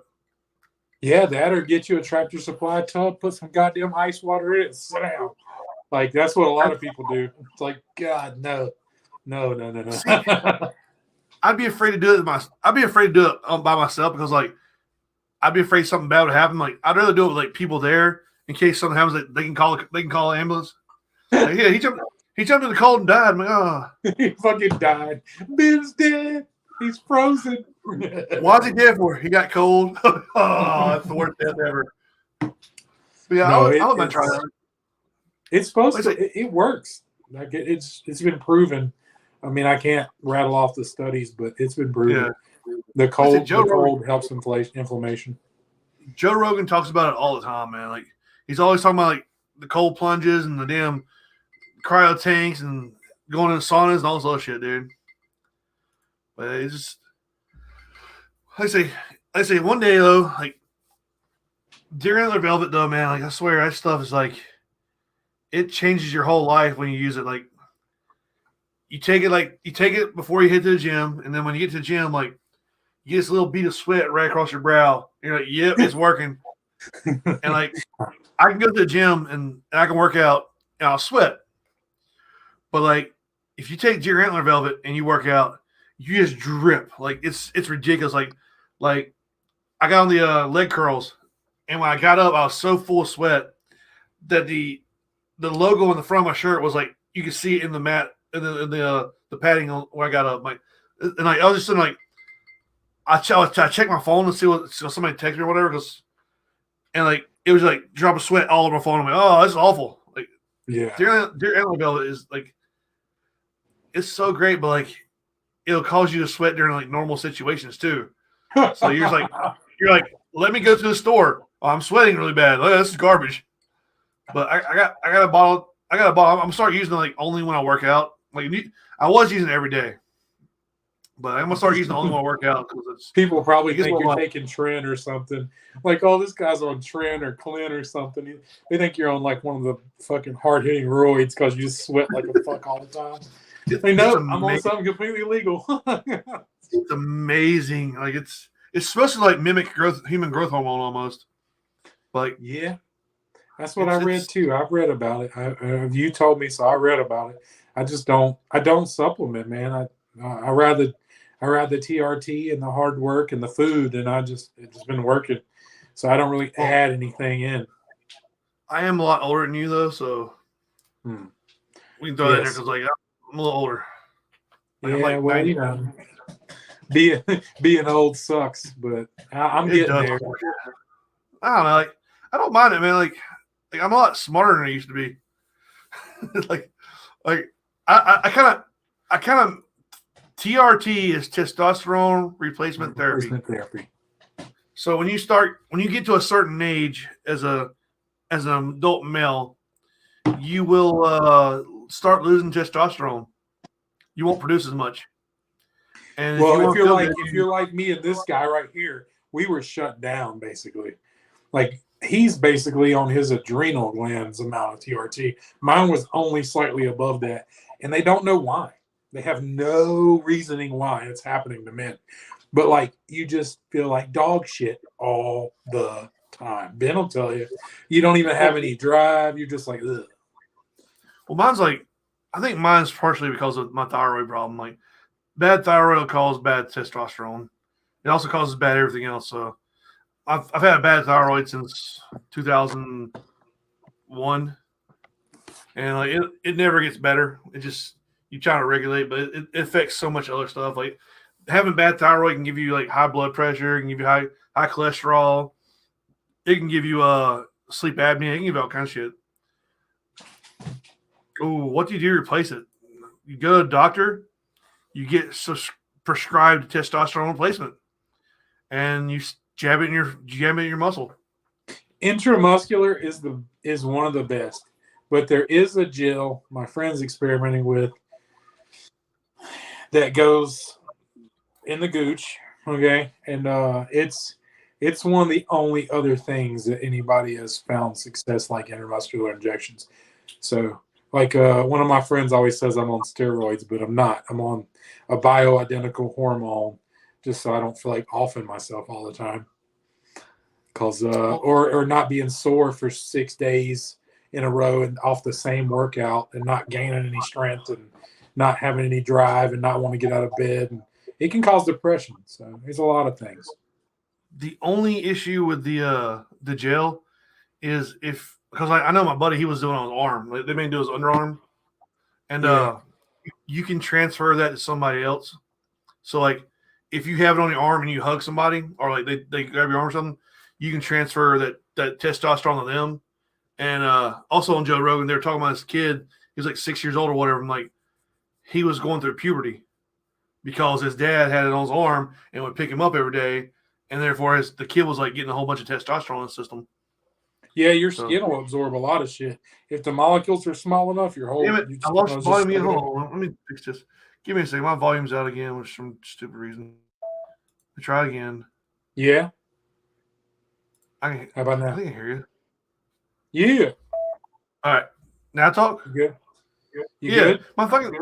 My damn speaker's like going out for some reason. I don't get it. It's weird. That's wild. That's crazy. Yeah. But look, like, like anything you need help with, man, find a doctor that'll help you. They work for you, guys. They work for you. Fire them if they don't do what you need them to do to make you feel better. Go find somebody else. Like, well, I had to go to my doctor and like, hey, look, can you check my testosterone levels? And she was like, okay. And like, my doctor kind of sucks most of the time, but he does. Like, she actually tested me for my testosterone, and like, I got my results before she contacted me back. I'm like, all right. So I hit up Ben and Calvin. I'm like, my levels are shitty. So yeah, they're bad. I'm slowly getting back on track. Like I was doing once a month. Now I'm doing every other week, and I got to test again in like 4 weeks. Hopefully she moves you to once a week at least, but I can't see my levels increasing enough to be normal with just doubling my dosage. I think I'm gonna it needs frequency. It doesn't need. You don't need more. You need frequency. That's what it is. You don't need a lot. That once a month thing, I could feel it, man. Like, I could feel like for a while, after I got the injections in, I could feel a change in my life a little bit. Like I had energy and everything. Like, and you get the side effect of like it's almost like dealing with puberty, because like I was popping wood like just out of nothing, like driving down the road, like, oh shit, my pants are tighter. It's weird, man. Like it's a weird thing, but like the most thing that I got was the energy part for me, and then like eventually it kind of went away because I wasn't doing enough. It should be covered by insurance. Like, it's a health issue. Yeah, no, it prevents so many things. It can reverse insulin sensitivity.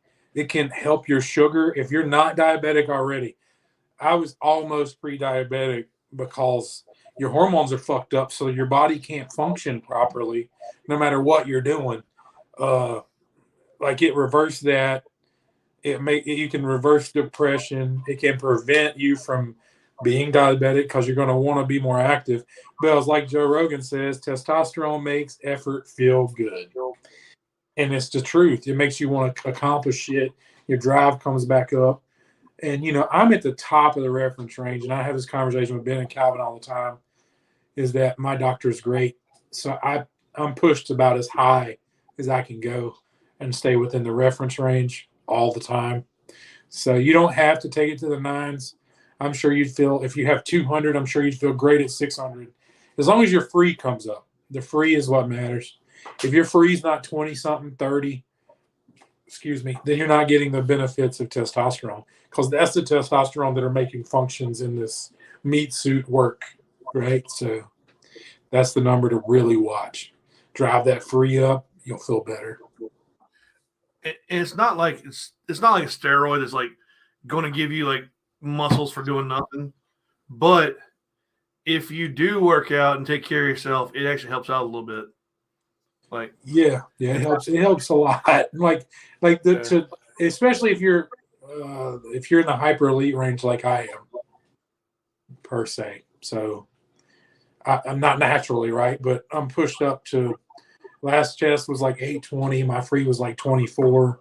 So I'm at thousands the top. So that was all the way at the day of a shot. So the next day my shit was probably 1,300, 1,400.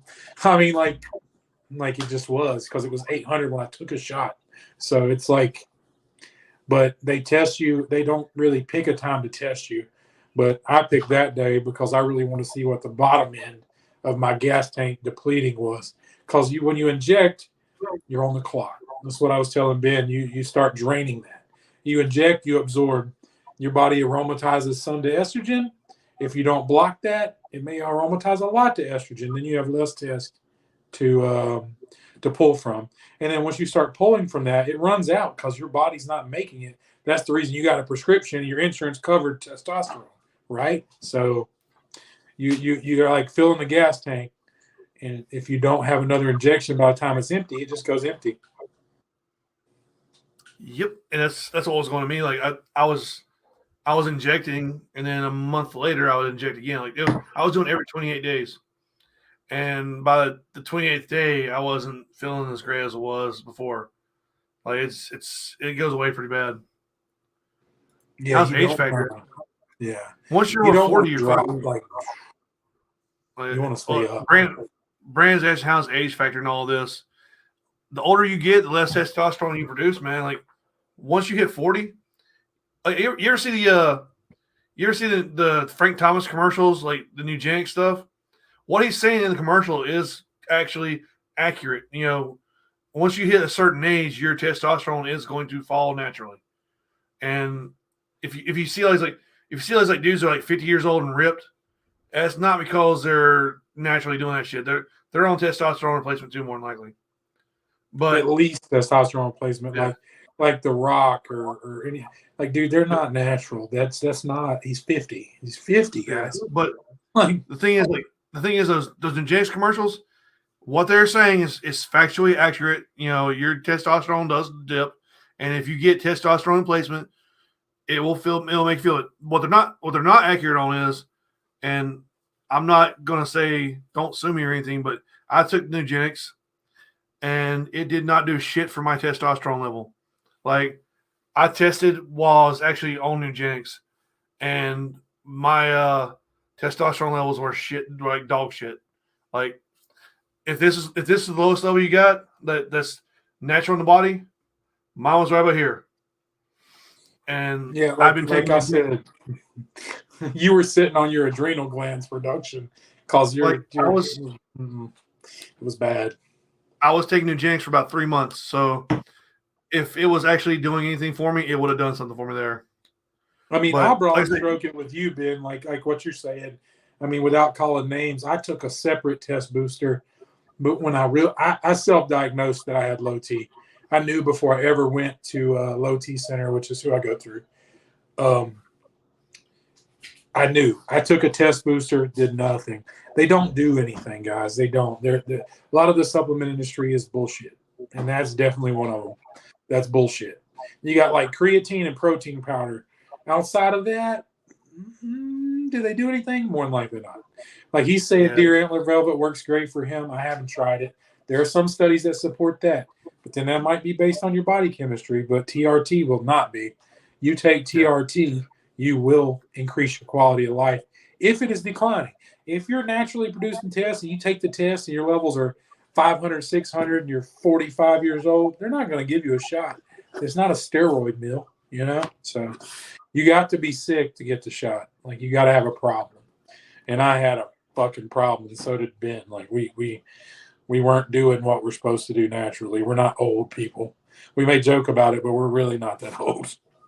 Like I'm really the thing I'm worried about. Like I'm like, man, more testosterone, man, I can grow my hair out better. But I've also heard that testosterone replacement makes you go bald, so I don't know. DHT makes you go bald. That's a whole different thing.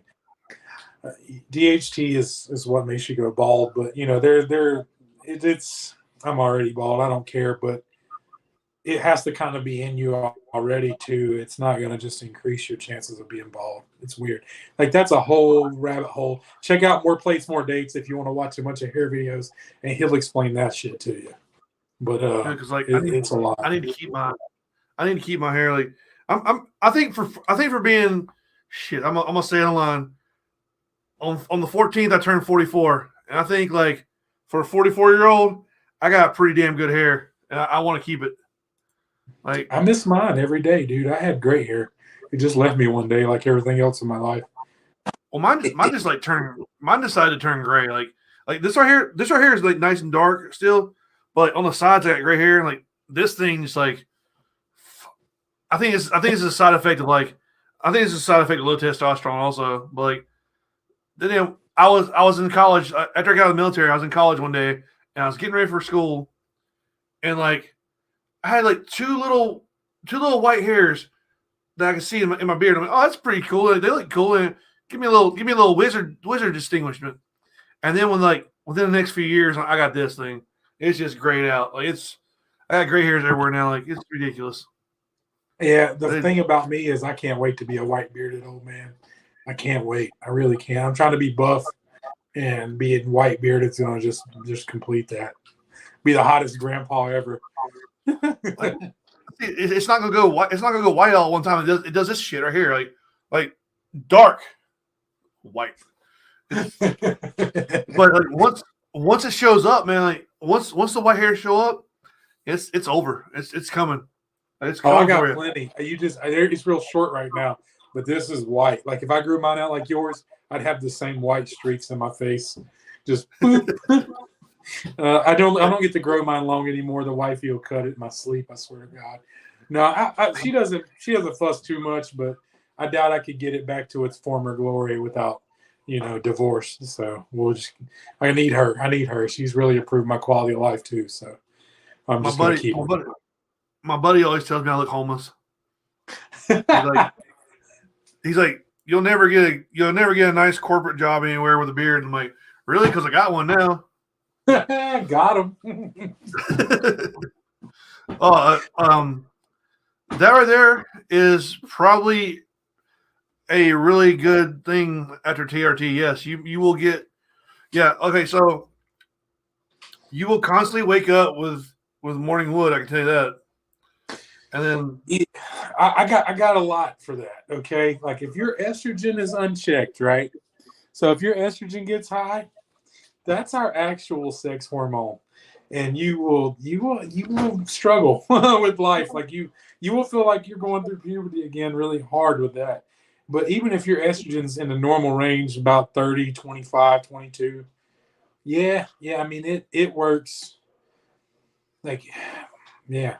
All right, to put it bluntly, like I told Ben, like once you get right, you'll get such a full erection that it can be painful. Like it can be so full of blood, like you took too much Viagra or some shit. Like you can get to that point, but you definitely regain your sexuality, your prowess in that regard, or you'd like to, yeah. It comes back, and it can fix ED, but not always. Sometimes ED isn't that, but most dudes, I don't know anybody who's on TRT that has ED. There you go. So, truth. You gotta watch estrogen from eating soy. Yeah, I heard about that. Well, that's alleged, I guess. I don't know of any studies that actually prove that, but I think what happened to my testosterone was fasting more than anything, and not watching my micronutrients while I fast. Sodium, magnesium, shit like that. Like I would just raw dog fast for like 2 days, and just drink water, and that's not healthy. You can fast in healthy ways. I was not doing it right.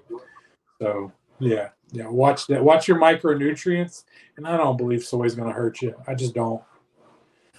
Anything processed, yes, but not soy, not real soy.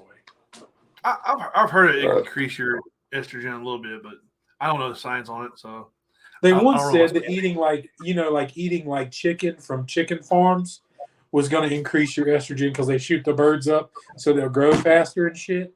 But it's like, dude, every IFBB pro, even though they're on estrogen modulation, they don't have estrogen problems and they eat like 5 pounds of chicken a day. Come on, dude. You know they're not eating the nice chicken. They're not rich. So no, you can't. You can't. If you're eating that much chicken, you can't afford grilled chicken. Man, boobs. Yeah, they still there a little bit. You know what I'm saying? Working on it. You get them. You get gyno. That's a real problem. That's a real problem. But that's a whole different conversation. Just have that shit removed, boy. If I jerk off like 3 times a day, does the dose that mean my what? What the fuck what's Red talking about, dude? Help me I out. think he's asking like if since he jerks off 3 times a day, does that mean he has too much estrogen? It could be. He's got You too can much have low time in T your and hand. high estrogen. That can happen. It's fucking weird. Like I'd have to pull up my app, but I'm pretty sure my estrogen was kind of high when I had low T somehow, which is weird because you need testosterone to make estrogen. But yeah, that's crazy. And then, Red, I love that fucker. I ain't seen him. It's been too long. But does he live there?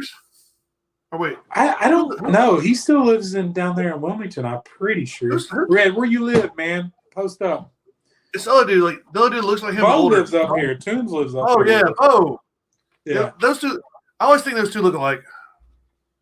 Yeah, I could see that. But I know Bo lives over there in Dallas, so yeah, he be balling sometimes. I haven't talked to him in a while, but he's really skinny now. You seen him? Nah. MVP. That's an inside joke. Bo's always talking about MVP. So since we've covered that little topic, let's go ahead and bust out your Blade Sports for around time here because we're already over an hour and a half, and I know like you don't have a bunch of time in a day. Yeah, I'm busy, dude. A lot of times. So let's talk about Blade Sports. Like this is something like I know Tim Grimstead really wanted to like he actually wanted to be on the show like to like talk and everything, but he's working overtime in the fire department, so he couldn't do it. I didn't even know Tim was a fireman.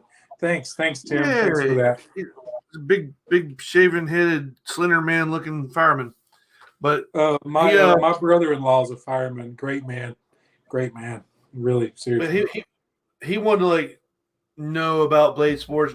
I know a lot of people like it's not a lot of people know about exactly what it is. Like they've seen your videos, they saw you on Tosh Point standing in the back. Like that's your big moment right now. Let's talk about that shit, not getting no money, and even Big Chris not really getting much money off of that. That's some shit. Like, yeah, like the guy who was actually doing the cut that won that day. I mean, 300 million views, didn't get but a couple grand. That was a whole thing. That's some bullshit. But like the internet is just like that. Unless you got money to fight it, you don't get anything. But Blade Sports is like most things in my life, and I really want to talk about that. And I don't know if anybody's going to make it this deep, but what I really wanted to say was people actually listen to the show. They might. I mean, just listen. They can just listen to it, I hope. But like, you know, Blade Sports is a happy accident, much like a bunch of things in my life. I just stumbled into Port City Militia because I met Toombs at Behind Enemy Lines, and he's seen there's a dick fish tattooed on my forearm. If you ever meet me, I can show you. This is an actual dick disguised as a fish. And, you know, I just stumble into things. I just always in the right place at the right time. You know, honestly, I get kind of emotional about it because I don't shut my emotions down like most men. But Blade Sports was another one of those things. It's like my mag fam out of Wilmington and I go to MagFest with. It's like Port City Militia. That's another part of my extended family is that like I just showed up one day in the knife scene because I got back into knives.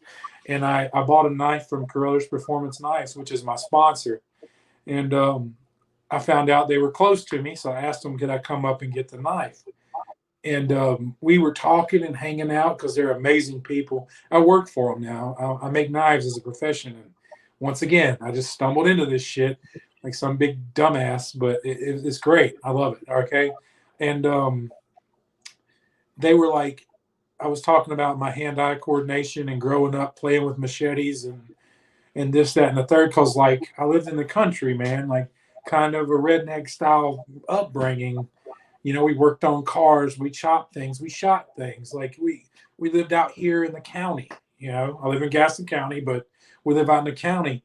And they were like, okay, well, do you want to chop some things? And really, it was the wife, Joe, that helps run the company, that she seen something in me that day. And she argued and argued and argued with her husband, which is Nate, because they sponsor another guy named Dan Keffler, which is the greatest ever. 4-time world champ, great friend of mine. Great teacher, has taught me so much. And she argued and argued and argued. When they had a production knife coming out, a chopper, the knife I use now, they had it coming out. They kind of wanted a cutter. They weren't exactly able to cover everything at the time. But once I got out there and started practicing and running courses, Joe could see that I had natural talent like she had suspected. And she just started feeding me boards and stuff. And then I went to cuts and I got certified, and then the production knife comes out. And honestly, I would say, I mean, it's at least 50-50. That knife is amazing. Like it is the difference maker between being a winner and being in fourth. Like it's insane. And it's just some witchcraft. And Nathan made them, and he sharpens my knives. I don't do any of that. I'm spoiled, but I got the mad scientist behind me, and I got Joe beside me. She's the current national champ, so shout out to Ninjo. She won women's nationals. I came in second in male nationals and second in worlds. We're going to fix that this year. We're going to fix that. And it's amazing. It's an amazing community, especially like you got Big D Knives involved. Big Chris used to be involved. He's kind of soft retired now, but check out Big Chris Knives, Big D Knives, which is Donovan Phillips. Check out Roosterfish Fabrication on Instagram. Check out Carruthers Performance Knives on Instagram. They're linked in my bio. Check out my Instagram. You're going to see some sweet sword action here pretty soon. We got swords dropping, and I'm going to be out there shooting the promotional stuff, being a ninja. But it's really cool. It's a really cool community. It's a diverse community. There's a lot of people from a lot of different walks of lives that come together and turn boards into scrap and stuff like that. It's I don't know what else to say about it other than I love it. I love it. It's the main thing I do. Like I work and I train and I eat and all this, and it all culminates back into blade sports for me in my head. It's like I want that belt buckle. That's the top priority in my life. I want that belt buckle for nationals. I want that belt buckle for worlds. And, after I do that, then hopefully I can stack some more on top of it. But I got to do that first. It's step by step. So if Tim has any questions, if he watches this, just, hit me up, man. I'll fill you in. Hell, I'll get you on board. Come on out and get trained. Because James Clifton does a lot of trainings in Tennessee. So we can get you on board. Brandon wants to know what your favorite knife is. Okay, hold on a second. Them short shorts. He's gonna pull out a whole drawer full of stuff. The fuck is it? He's got a little file cabinet there. It's full of pro flexes, and I'm pretty sure now it's got a bunch of knives in there. Dude, I don't know where it is right now, to be honest.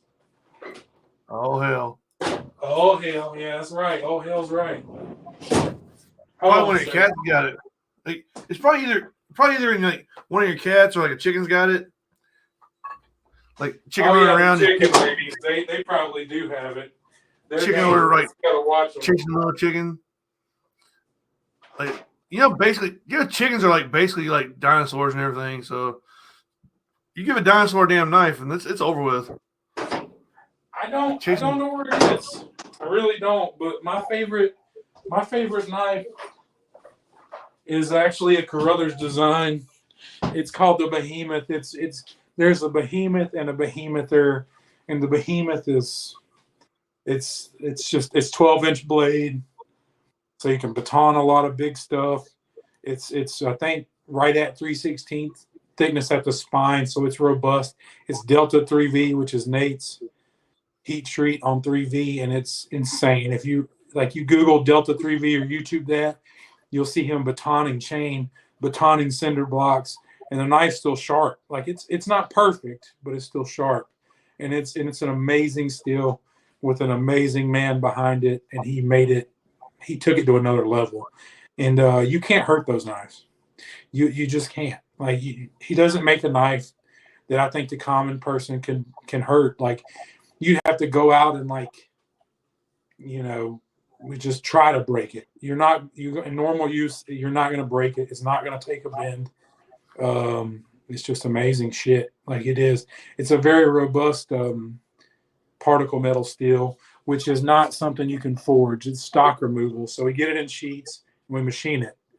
But it's a modern steel. They control for percentages and everything they make, and they spray it out of a gun into sheets. That's how they make it. It gets crucible metal is amazing, and you can forge a lot of cool shit. But there's a whole nother class of knives above that in the modern world, and it's stock removal, and it's different heat treats, and it makes knives that you can literally do movie shit with. Like you're like, damn, I can't believe this is still fine. One of my favorite, if you want to talk about my favorite sword, it's right here. It's a collaboration between Dan Keffler and Carruthers for the Knife or Death TV show, and it's called the K18. And me and this thing wreck shit. And I've hit rocks with it at the tip, but you can't tell. Like it needs to be sharpened, but hell, it'll still cut my finger. It's this thing's powerful.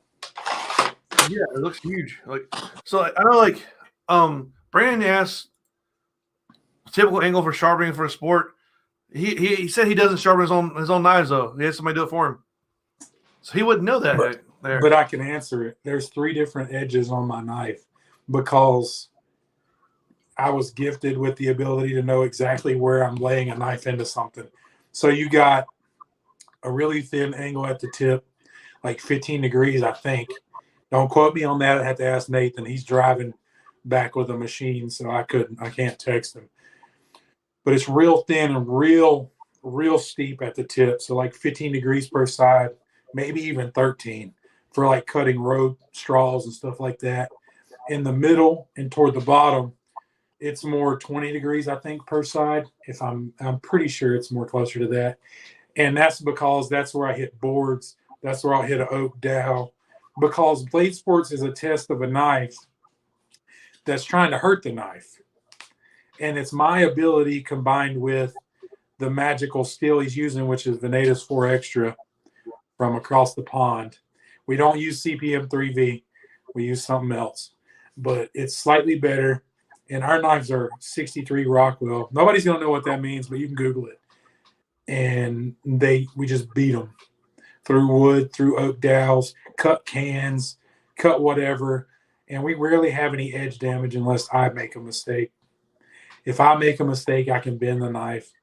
But knock on wood, that doesn't happen a lot anymore. Yeah, it's graduated from more robust at the bottom and middle to really thin at the top, so I can just knock straws off. Just if I touch them, they're cut.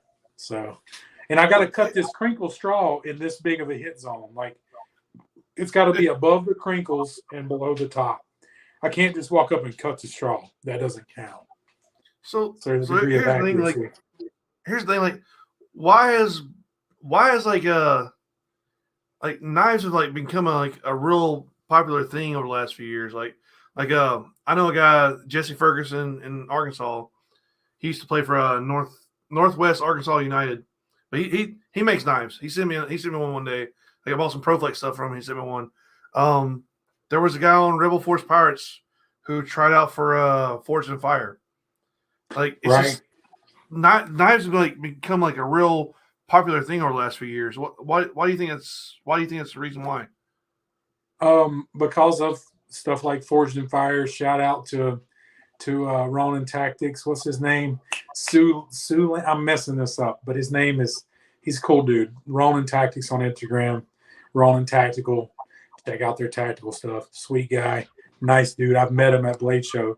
Totally humble dude, despite, being pretty famous. Forged in Fire has helped a lot. Stuff like Renfest helps. Forging is an art. It is, and it's a craft that you can master, and it's useful. Like it's a very useful talent to have. And I know legends in the forging game, like Robbie Bowman out of Tennessee. He's won Forged in Fire several times. I met Liam Hoffman at Blade Show. He makes amazing axes. Check out his stuff. I mean, it's such a small world for me because I'm like, Nate is relatively famous in the knife making world. So being associated with Nate has brought me into the fold on a lot of things. Same thing with Dan Keffler. Hanging out with Dan Keffler, you get to meet people that are legends in this craft, and you just sit there and take it in. And I just, once again, just stumble into this shit. So I'm just grateful. Like, I can't stop being grateful. Like, I'm just overly grateful for that shit. So is there just like having a knife will solve so many problems in your life. You got a good knife in your pocket, you have less problems. Promise. So is there like how like Comic-Cons happen every year for people that like the kinds of, is there something like that for like people that want to get into knives? Like, is there like an expo or some kind of event like that every year? Yes, it's in Atlanta. You can come watch me compete for a world championship on the first weekend of June every year. It's the world's largest knife show. Literal celebrities will be there. People that have won alone, people that have won naked and afraid. EJ Snyder, great guy, lives in North Carolina. Amazing dude, badass survivalist, fucking tough as nails. Okay, end of story there. Great dude, humble. Talk to him about anything. But it's in Atlanta the first weekend in the Cobb Galleria, and it's relatively cheap to get in. I don't know how much tickets cost anymore because I don't have to pay for mine. Sorry, perks of being sponsored and being an employee, but it's worth it. If you like knives, drive your ass down there and check it out. Even if you just day trip it down there, come on Saturday. Come Saturday and just drive back home if you live up here where we live or wherever. I mean, it's if you like knives at all, if you're just this much into knives, you'll be this much into knives when you leave. So They're awesome. It's amazing. Check it out. Google Blade Show. So Bo said, Ben, we love blades, but Proflex. We already did that part, Bo. You missed it. I don't think he can I don't think he can handle our, if we combine our Proflexes together. I don't think he can handle that shit. That's a collection that rivals some people's shit. I mean, I've let go of a lot of rare pieces, but only on the rubber side. I still got all the shield shit and a lot of HP parts. I still think it's pretty cool. Like, there's only a handful of red Pro Shields out there, and 3 of them are within 10 minutes of each other, and they belong to guys named Ben. Just like if I just reach right here, dude. This is just what I wear to get shot in the face because I suck anymore. Which I'm working on that too. If I just reach right here, you got a pink shield, purple IZE frames that were brand new, and I started wearing them. Diamond hole mesh Dana, like that's just a taste, dude. So it just goes up from there. Oh yeah, Fort City scraps, my dudes. Your Sandana game's way better than mine. But hey, yeah. Ooh, look at that purpleness. That's beautiful. Shit. It's got a little damage on it, but whatever. That was my second menace one, I think. Unless that's another one you got. I think it's unless he fucked it up since he got it, it was like smooth. Like it was shaped right. It was smooth on the nose. Like I don't know. I think I found that shit on Craigslist for like $30 back in the day. Like it was, I literally stole it. So Yeah, dude, can't beat it. ProFlex market is ridiculous. Like I got in right when it started getting a little high. Like when you can still buy a clear bottom for $50, and now clear bottoms are going for like 300. It's just ridiculous. Yeah, But I wanted. I was like, all of a sudden, the one thing I've been wanting besides like a mint orange shield was olive clears, and you've helped me look for those, but they're like $700 now. I'm like, y'all can kiss my whole ass. Like, not happening. They're about to re-release it. Watch what I tell you. Not that I know anything, but watch what they do. Clears aren't coming. Like clears aren't in the works. Like they probably will try to like make some better ices or whatever, because the ice is sold out fast, but still. And where did I get the shells at? Amazon. I'll send you a link on Facebook later. It's $60 for I think 16 of them, and I've bought. Obviously, I've got more than 16. He's got like 2 or 3. During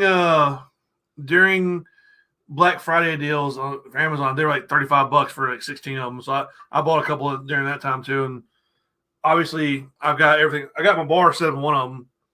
So like, if you see me reaching over here, it's in one of my little cubby holes. It's my bar. Normally during these shows, I get a little further off the rails, but whatever. But no, yeah, we kept this one mild because we're talking about a lot of stuff that really matters. Yeah, I know.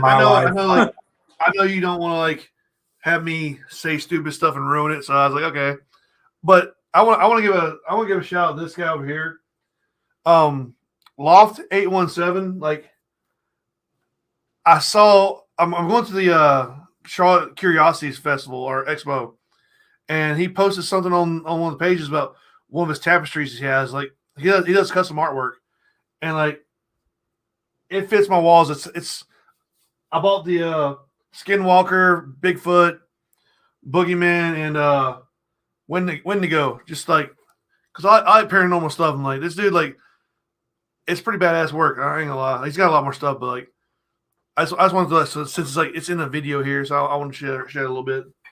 But yeah, your room's all put together. Mine's a work in progress from when I was younger.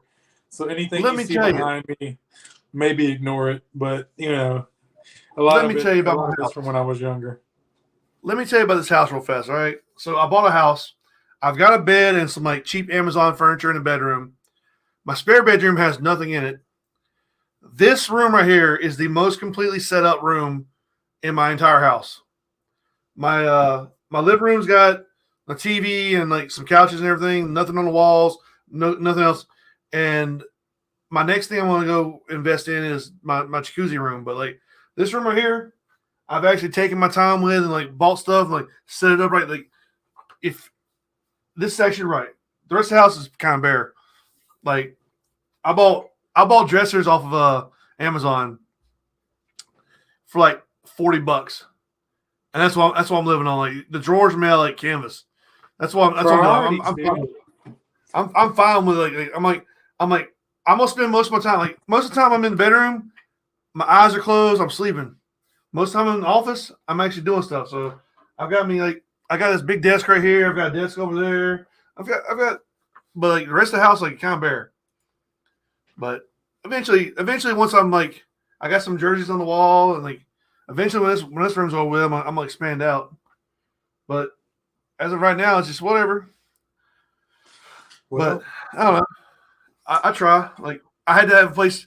I had to have a place for these ProFlexes, and I think I got like 28 right now, which is ridiculous. Complete mask. 28 complete masks. Like, well, I could probably make more, but I don't want to. If anybody wants some like ProFlex parts, hit me up because I got plenty. Hold on, like if you look behind me, all those frames are there. Those are up for grabs. And I got some bottoms over here. Like, so if anybody ever wants to like get some ProFlexes or anything, hit me up because I got shit I gotta get rid of. But I don't know. Like Ben's gonna be back in a minute. Like I think he had to go walk somewhere sexy or some shit. But I say, I always tell everybody the same thing whenever they tell me they're going to buy Proflexes. I do not have a rose lens. I had one, but I got rid of it, and I probably shouldn't have. I do dye lenses because dyeing lenses is pretty fun and easy, and it makes it look better. But no, I always tell people the same thing when they say they're gonna get Proflexes. I was like, don't do it. I was like, you say that you're gonna buy one Proflex, and that's it. And Rob Maryland and then John Lee, they both told me the same thing. They were like, I'm only gonna buy this one Proflex and I'm done. And then a week later, they're like, hey, you have any Proflexes you want to sell?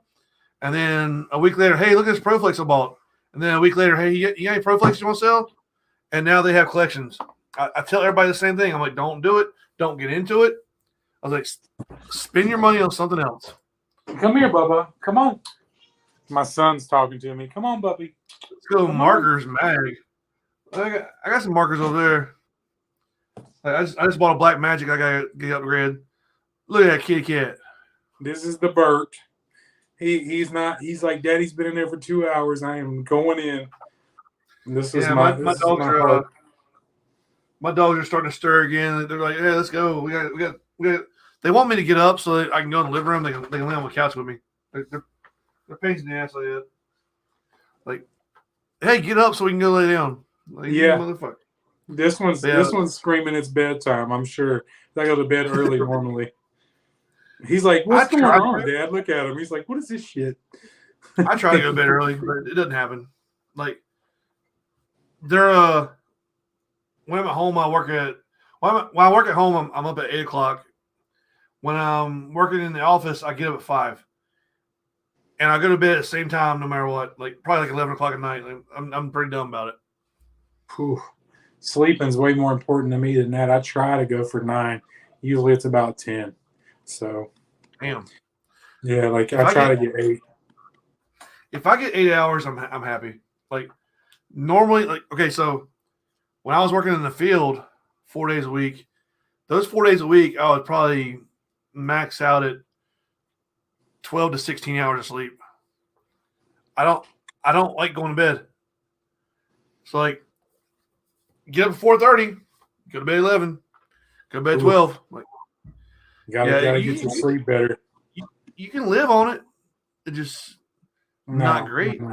No, them studies are not. That's not up in the air, Ben. That's resolved. You need about 8. If you don't sleep, you go crazy, but that's a different story. But if you don't sleep, not sleeping also affects your testosterone and other stuff, and can mess with all kinds of stuff. Yeah, but you do need sleep. But I don't like sleeping. Damn it! Like it's weird. Like I don't like. I will sit in my damn living room and like watch TV or do like some kind of project and just not go to sleep. It's weird. Somebody's trying to steal the show. Can you guys do that? Like cats do that all the time. Like I moved, so I don't have like 8 million cats around me anymore. Oh, that's sad. I kind of miss a couple of them. All you need is you just need a little colony to keep you going. There was a cat that would come out in the backyard here every once in a while, but I have 4 monsters that would chase it.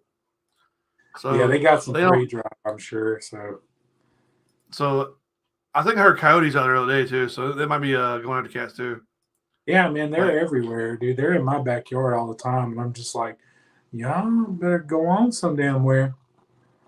Well, that's why I let my dogs out the other night, and like my female, she wouldn't go out, and I heard something howling in the woods. I'm like, okay, that's what the issue is. So I do have a shotgun full of like buckshot and slugs, and it's got a 20-round drum, so I'm not really worried about a coyote. Yeah, they bring the whole fucking house. That's the problem. They hunt as a pack. Like if you ever see one coyote, you should probably be worried because there's several. Like they don't come by themselves. I've been in that situation. I drew my concealed piece, and like I lit up to the right of me, and there was just eyes, and I was like, oh, I got to make a decision. I was in the dark. I was like, so I picked one of the biggest sets of eyes and put a round in it, and they all ran. Thank God, because I think they were about to try to eat my ass, but I had a handgun, thank God.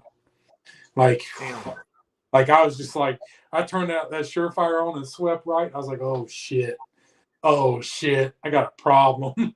Like that was one of the realest situations I've been in my life. What are you doing? He don't get to come in here much. He's over here breaking shit. Yeah, like dogs are like weird when they attack too. Like they go through like your legs first. They try to disable you first. Yeah, no, if you fall down, you probably die. That would be bad. They're small, but that like 5, 6, 7 of them would be a problem. Yeah. Even a small dog biting you sucks. So yes. The cool thing is like the big cats, they go straight for the kill. So if you ever get attacked by like a mountain lion, don't worry about getting hurt because this is gonna kill you first. Like the dogs, man, they have to bring you down first. And then, like bears just eat you alive because they don't give a shit. Like I'm still stressing about the grizzly bear thing you told me. Oh, the girl calling her fucking mom while she's getting eaten. That's some shit, man. That's crazy. Okay, so I'll tell a story again here before we go here. So I listened to like crime stories or really messed up stories while I'm at work because the work I do is like real. It's kind of like OCD work, like putting stuff. And if you don't listen to something in the background, you're going to drive yourself crazy. So I'll listen to like stories and like every once in a while I'll come across a story where I have to take my earbud out and just stop for a while. And this is one of them. So this guy and this girl, this guy and his daughter went out camping. And somehow in the middle of the night or middle of the day or whatever, this grizzly bear stumbles into the camp and jumps on the dad and kills him. Well, the girl sees that shit and she's like, I'm going to run away. Well, you can't run away from a bear. Like bears run like 35 miles per hour or some shit. It's some insane speed. So the bear called her. Like, he grabbed her by the leg and made her fall on the ground. Or she made the girl fall on the ground. Well, if you know anything about grizzly bears, they don't really give too much of a care to kill you because they know that once you're caught, you're not getting away. So killing you is just extra energy that they don't have to spend. And when you're a wild animal, you have to like conserve all the energy. So this bear grabs her by the legs, right? And it's like, all right, well, I'm just gonna start eating where I'm at, and starts eating her by the leg first. Well, this girl's like, she's got enough in her head. She calls home to her mom and is like, Mom, this grizzly bear killed Dad and it's eating me right now. And like, she's telling her mom the whole time, like, her mom can hear this grizzly bear in the background growling and everything. And the girl's like, it's eating me. I'm gonna die. And the phone call drops. Well, then a few minutes later, the mom gets a phone call again, and it's the daughter calling back. She's like, Mom, she's like, the grizzly bear left, but it came back and it brought us 3 babies with us. And they're eating me right now. And she's on the phone getting eaten by bears, like telling her mom, I'm getting eaten by bears. And eventually she was just like, she's like, Mom, it's okay. I can't feel any pain, but I know I'm going to die. And then the phone died there, and the bears ate her alive. And this shit is so for real, dude. Like, I just can't. Like, God, bears. Grizzly bears are the worst thing on the fucking planet. Like, they do not give a shit if you're alive. So it's almost like they want you to be alive, so like they can hear you scream and struggle and everything. And speaking of that, if anybody is ever interested in watching a great documentary, Grizzly Man is probably the greatest documentary ever made. If you watch it, you're going to get some information. You're going to learn stuff. You're going to laugh. You're going to get really, really freaked out. You're going to get sad. And I don't have anxiety, but at one point in this documentary, my anxiety was like through the roof. Like I was like, I got to do something. I was feeling like it was bad. Like it was in my chest. I was like nervous and everything. Like there is one part of that documentary that just gets me, and it's awful. Like it hits you right in the chest. Like, oh, what's that about? It's about this guy who, for 17 years, he would go out to Alaska and live with grizzly bears and document them. He thought that grizzly bears needed to be protected, which they probably do, and he thought he had a special bond with them. So he would go out to the wilderness, and he would hang out with bears, and like, oh, I know this bear, I know this bear, I know this bear, this bear's my friend, and he was warned several times that he was way too close to the bears, like physically close. You know, you're not supposed to get within a certain distance of the bears. You're not supposed to put your camp near water. You're not supposed to put your camp near their trails or anything. And he thought that he was such good friends with the bears that he didn't have to listen to a lot of rules. But it definitely is a great documentary to watch. What's our opinion on airsoft and MagFed taking over scenario games? Oh shit! MagFed will never take over a scenario game because there are several MagFed only games around here that get canceled every year. There's not enough of MagFed guys around, and right now the First Strike rounds are way too expensive for people to actually use right now. Like, thank God. I'm gonna be controversial right now. We ain't had enough controversy. Fucking ban First Strikes. That shit sucks. I'm not saying you suck. You might be a great paintball player, but fuck a First Strike round. I'm not opposed to them, but like with the prices right now, I don't think, and every MagFed guy is going to argue this question. I don't think they can shoot enough First Strikes anymore to be effective and actually take you out of your game plan anymore. That's the thing. Like I think they have to conserve so much. First Strike, I think they're doing I think Red versus Blue posted their prices. It's 300 rounds for $150. Thank God. And sorry guys, but seriously, fuck you can get 2,000 rounds of round ball for $45 to $60. So I mean, like, you can't. Yes, you can shoot me out in one shot, but like, I don't think with those prices, MagFed guys can effectively disrupt a game plan anymore. And that's a good thing, man. We want to get back to playing paintball, especially in a scenario rim. If you if like you really want to shoot somebody, do the work, make the move, push up, and get close enough to shoot them. Like, laying in a berm outside of my effective range is not. I don't care if it's fair or not. That's not the point. Tactics aren't ever fair, but that's just bullshit. Like it is. And by the time we get close to you and shoot the shit out of you, then you complain. It's like, okay, but you've been laying there all day ripping my fingers off my hands. I probably got scars from them because I'm stupid enough to just come right back until I wear you down and get you. But when I get you, shoot you. I'm shoot shit out of you because you've been shooting shit out of me all day. So yep. Well, that's the thing is, like, within 20 feet, that shit does not feel good. No, but you can't see them. Like, they just hit you, bam, and you're like, "Fuck! All right, I'm shot." But like, they're moving so fast when you're close. Like I say though, you're $150 for 300 shots. That's 50 cents a round. That's too much money. Like, that's just way too much money. I wouldn't be able to do it. And there might be some guys out there that can, but just know, don't let me see your backside or side of your head. I'm going to shoot the shit out of it. It's always fun when you shoot one of those guys out. You actually sneak up on them and shoot them out. It makes life better. Yeah, but you're going to feel it. You're going to be like, damn it, that pink fucker shot the shit out of me. And then Matt Wilder said, I'd rather shit in my hands and clap than play airsoft.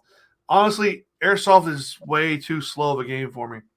Like, I reffed airsoft photo one year, and it was just those guys had a game plan, and they would do it. Like, if their game plan was to guard this base, that's what they did the entire game.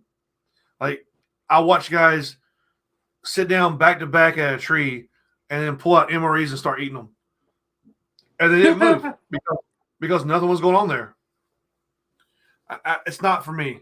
Like, I don't think I can handle that one. No, don't get me wrong. Like, I like real guns. There's a gun safe over there, that side of me. Like, it would be fun to play if, like, on the other side was Grand Thumb, Travis Haley, dudes that are going to push. A SWAT team, CQB people, ex-fucking SEALs or something that are going to come and push the fight. Like, that'd be a lot of fun. But, like, these people out here playing airsoft around here, nah, not at all. I don't think, when they try to tell me, oh, you can't run in this building and use full auto and stupid shit like that. Like, all right, okay, well, this is supposed to be kind of mil sim. Like, I don't see it because there ain't gonna be no damn rules in combat. So Nope. Well, the weird thing is, like, and if you get shot, like, you can't tell. Like, when I was reffing in Alpha, and this dude ran up the hill with like 20 other dudes in the bunker, like in the trench, and they all shot his ass. So he's like, "No, I shot that guy out. I shot him out. I shot him out." I'm like, dude. I was like, first of all, you can't prove it, but like 20 dudes just shot at you, so I'm gonna go ahead and say you're out. well, those guns are a degree more accurate than what we play with too. So like, if you're in the open and in range, they'll put rounds on your ass. Like, I mean, like, you're getting, whether you feel them or not, you got shot. Yeah. And I know some really good airsoft players, but it's like they don't wear a lot of clothes so they can feel the shit. But they can literally sight their guns. So if you're in the open charging somebody, you're dead. Like, I don't give a fuck. If they're competent, you are dead. I thought it was weird. Like, a lot of them had like wheelbarrows with them, and like they would like carry multiple guns at a time, or like if they got shot out, they would just leave their gun where it was and like leave the field, respawn, and come back. I'm like, that's weird, man. Like you couldn't do that in paintball. Somebody would steal your gun. You had too many dirt bags. Like, damn, I found a fucking Spire 5 in the field. It's crazy. Like, I'm gonna put that on Craigslist now. But anyway, yeah. Mm-hmm. Yeah, look at my new tank, guys. I don't come back and it's just a think, gun, like it's a shit gun, but they took everything else. I don't think MagFed will ever take over a paintball game. It's just not.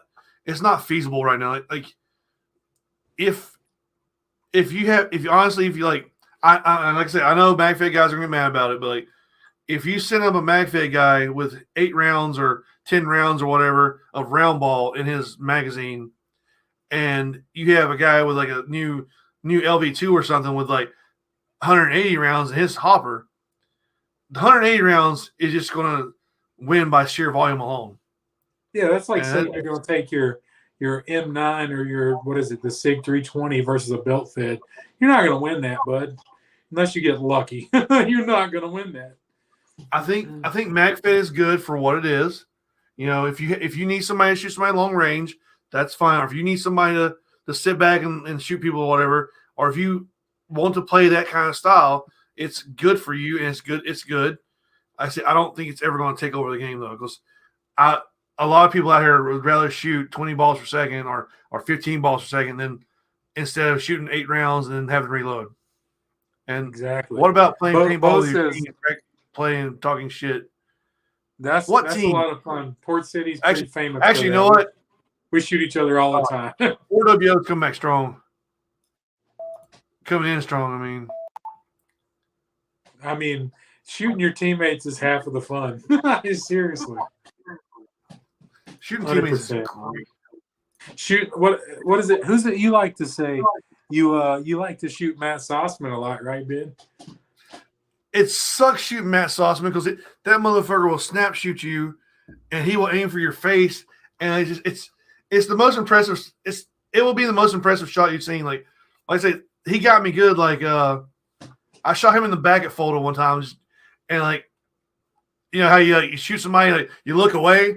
Well, as soon as I looked away, he shot me in the ear. Like, oh, it's almost like he was ranked number 3 or something. No kidding. How's paintball? Paintball's a lot smaller now. That's my thought. 10 years ago. 10 years ago is 2013. Smaller. That's what I would say. Like the pro scene is just as fine as it was, but everything else seems smaller. To me, that's an opinion. I don't know.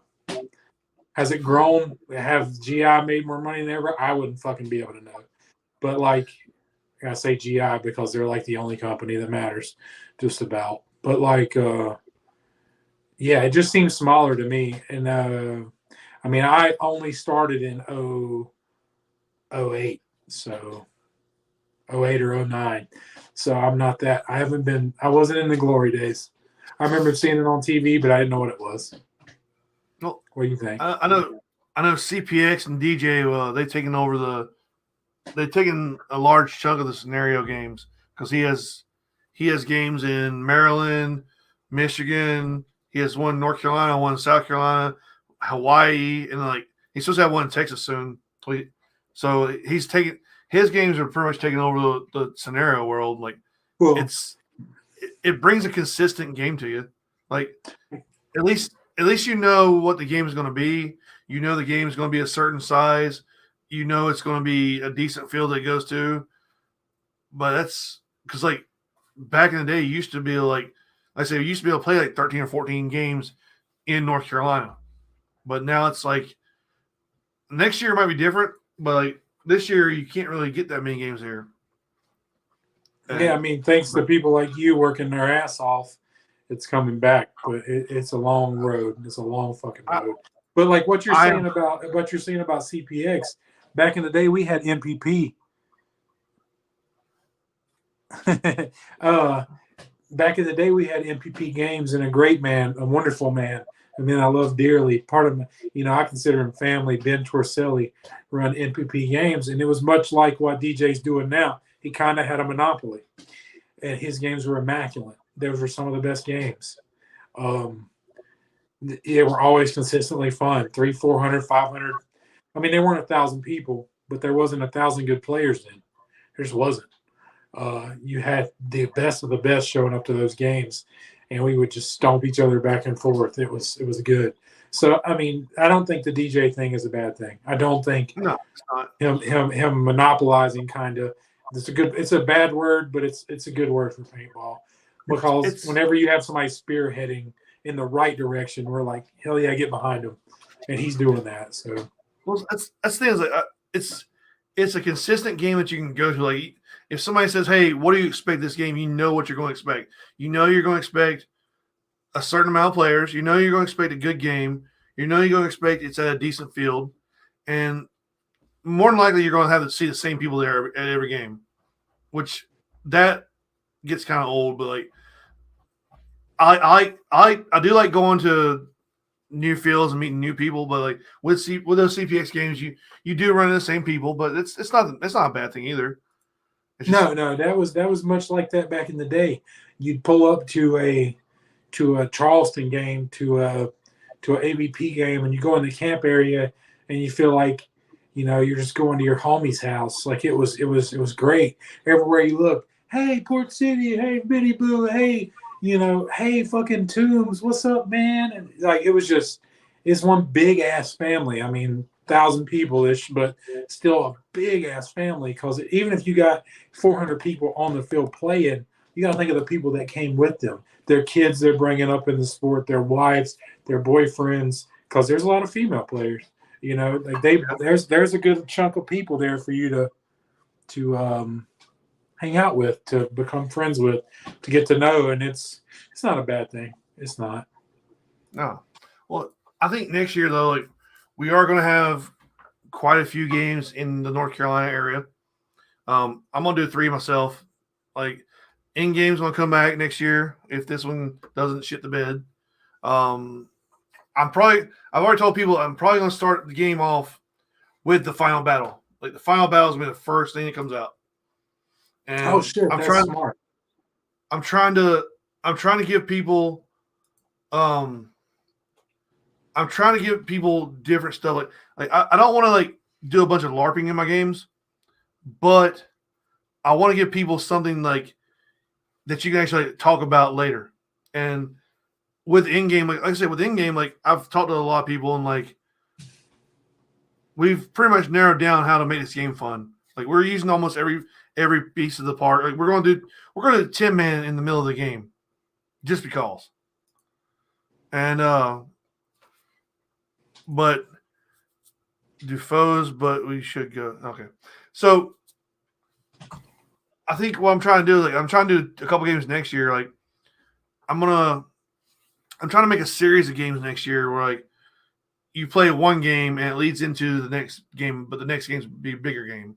I don't want to get too much about it, but like I'm trying to like set something up for that one. But I'm trying to give people something that you haven't seen before, and hopefully I can do it. Hopefully it turns out well. It's gonna be a great park, and Greensboro's gonna have a new park soon, so it's gonna be fun. Yeah, no, the PVC Greensboro movement's going to be interesting, right? That's been there for a while, ain't it? Yeah. Yep. So it's gonna be a bigger park. It's gonna be the. Is there going to PVC's be a been new around- Mounds field that maybe I don't get shut off the break on? Everything's gonna be brand new. Like Gibbs and the guys like Gibbs, T Hump, and Jay Witt and all. They're gonna bring. PVC's been in that place for years and years and years. So paintball has changed over time, and now you got guys in there that really love the game, and they're going to set up a park that's going to be perfect for paintball players. So it's going to be fun. I mean, that's what we want to see, man. We want to see the players having fun, the park making money. Because at the end of the day, if you don't make money, you're not there anymore. So Yep. we need to make money too, but it needs to be awesome. Which, Greensboro's pretty fucking lit right now. I just hate the fucking Mounds field. Join me and hashtag fuck the Mounds field. I can't stand it. I can't live on it. I don't know. I suck at it. So speaking of the Mounds field, that's where like the main final battle is going to be for in game. Great. I'll be the first guy dead. Y'all will come out and check that out. So like if 200 people show up, and we're going to two final battles. One's going to be at the Pikes Field for the inexperienced players or the players that are like don't want to get in the mounds. But think about 100 plus players on the mounds at the same time going for slapsticks. Oh, fuck. And, Sounds great. And the thing is, like, since it's in game and the soul stone is the final stone that you're going to get for winning the mounds, and you don't get the soul stone unless you make a sacrifice. That's what the mounds is all about. There's only 2 slapsticks. I'm going to take points every 7.5 minutes for 30 minutes. So it's 4 times. And we're using the 4 momentum rule because if you use roll where you get shot, you're out. Nobody's going to touch slapsticks. Never. So as long as you're moving forward, and you're not flinching or anything, you can keep moving and hit the slapstick. So it's going to get wild. Like I'm gonna enjoy watching it. Like it's gonna be fun. I might come out of retirement for that slapstick. I like that idea. That if you just keep moving forward, you get it. Might have put a beanie on and be a man. I think it's gonna like definitely. It's gonna definitely produce some MVPs of the game. I think because it's gonna be rough. Like, I'm not gonna lie, it's gonna be rough. And like I think the referees are going to have shields because it's going to get insane for them, and they have to like. It's not about like refs being pansies or anything, but like they need to be able to protect the players. So I think I'm gonna have them have shields at the mounds because if they don't have shields, they getting shot that many times sucks. So I'm gonna have them. You just end up having to lay on a player and get destroyed, which is never fun. Been there. So it's going to be. I've been at a game where a dude's mask come off, and I was his human shield. So it wasn't. It was not a great time for me, but he didn't lose an eye, and I can say I did that. So, dude, they never let us do that. I like the rule, and I'm retired. You're not retired, fucker. You're coming out of CPX does the same retirement. thing. Like CPX will do the forward momentum roll too. But it's gonna be wild time, man. Like I think those mounds are kind of small, and so it's gonna be wild time. But I tried to get on top of one at the last 10 man, but I couldn't live that fucking long. I swear to God, I can't live on that field to save my life. But, it's gonna be rough. But I don't have to play it, so I just have to watch you guys. like, what kind of game do I want to do where I just get to watch people get hurt? Let's do the mounds. Yeah, like 200 people on that would be insane because it's tiny. Like it's just big enough for 10v10. Yeah, it's small. We're gonna send PBC off with a blast.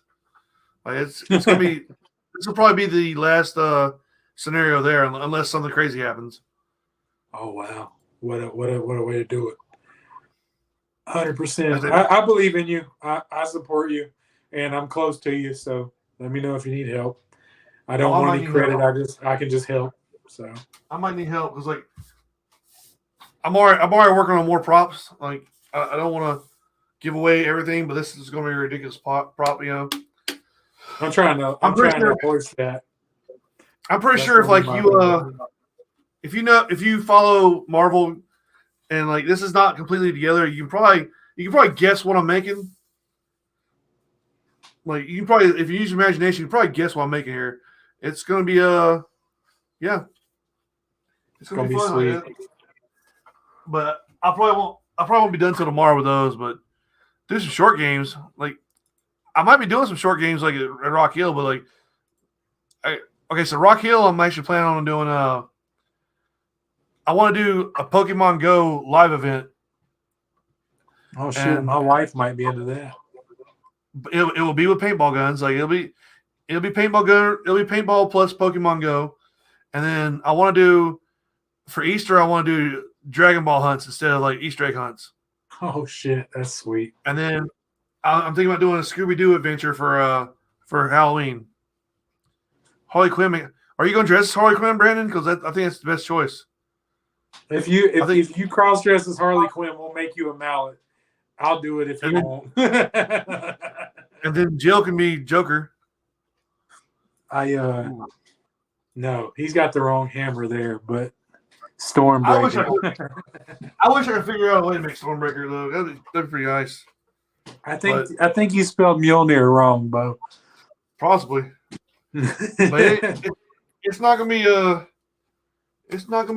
an easy task to lift this thing either. I ain't gonna lie. But it's gonna have some special perks, I hope. Because I'm gonna find that shit.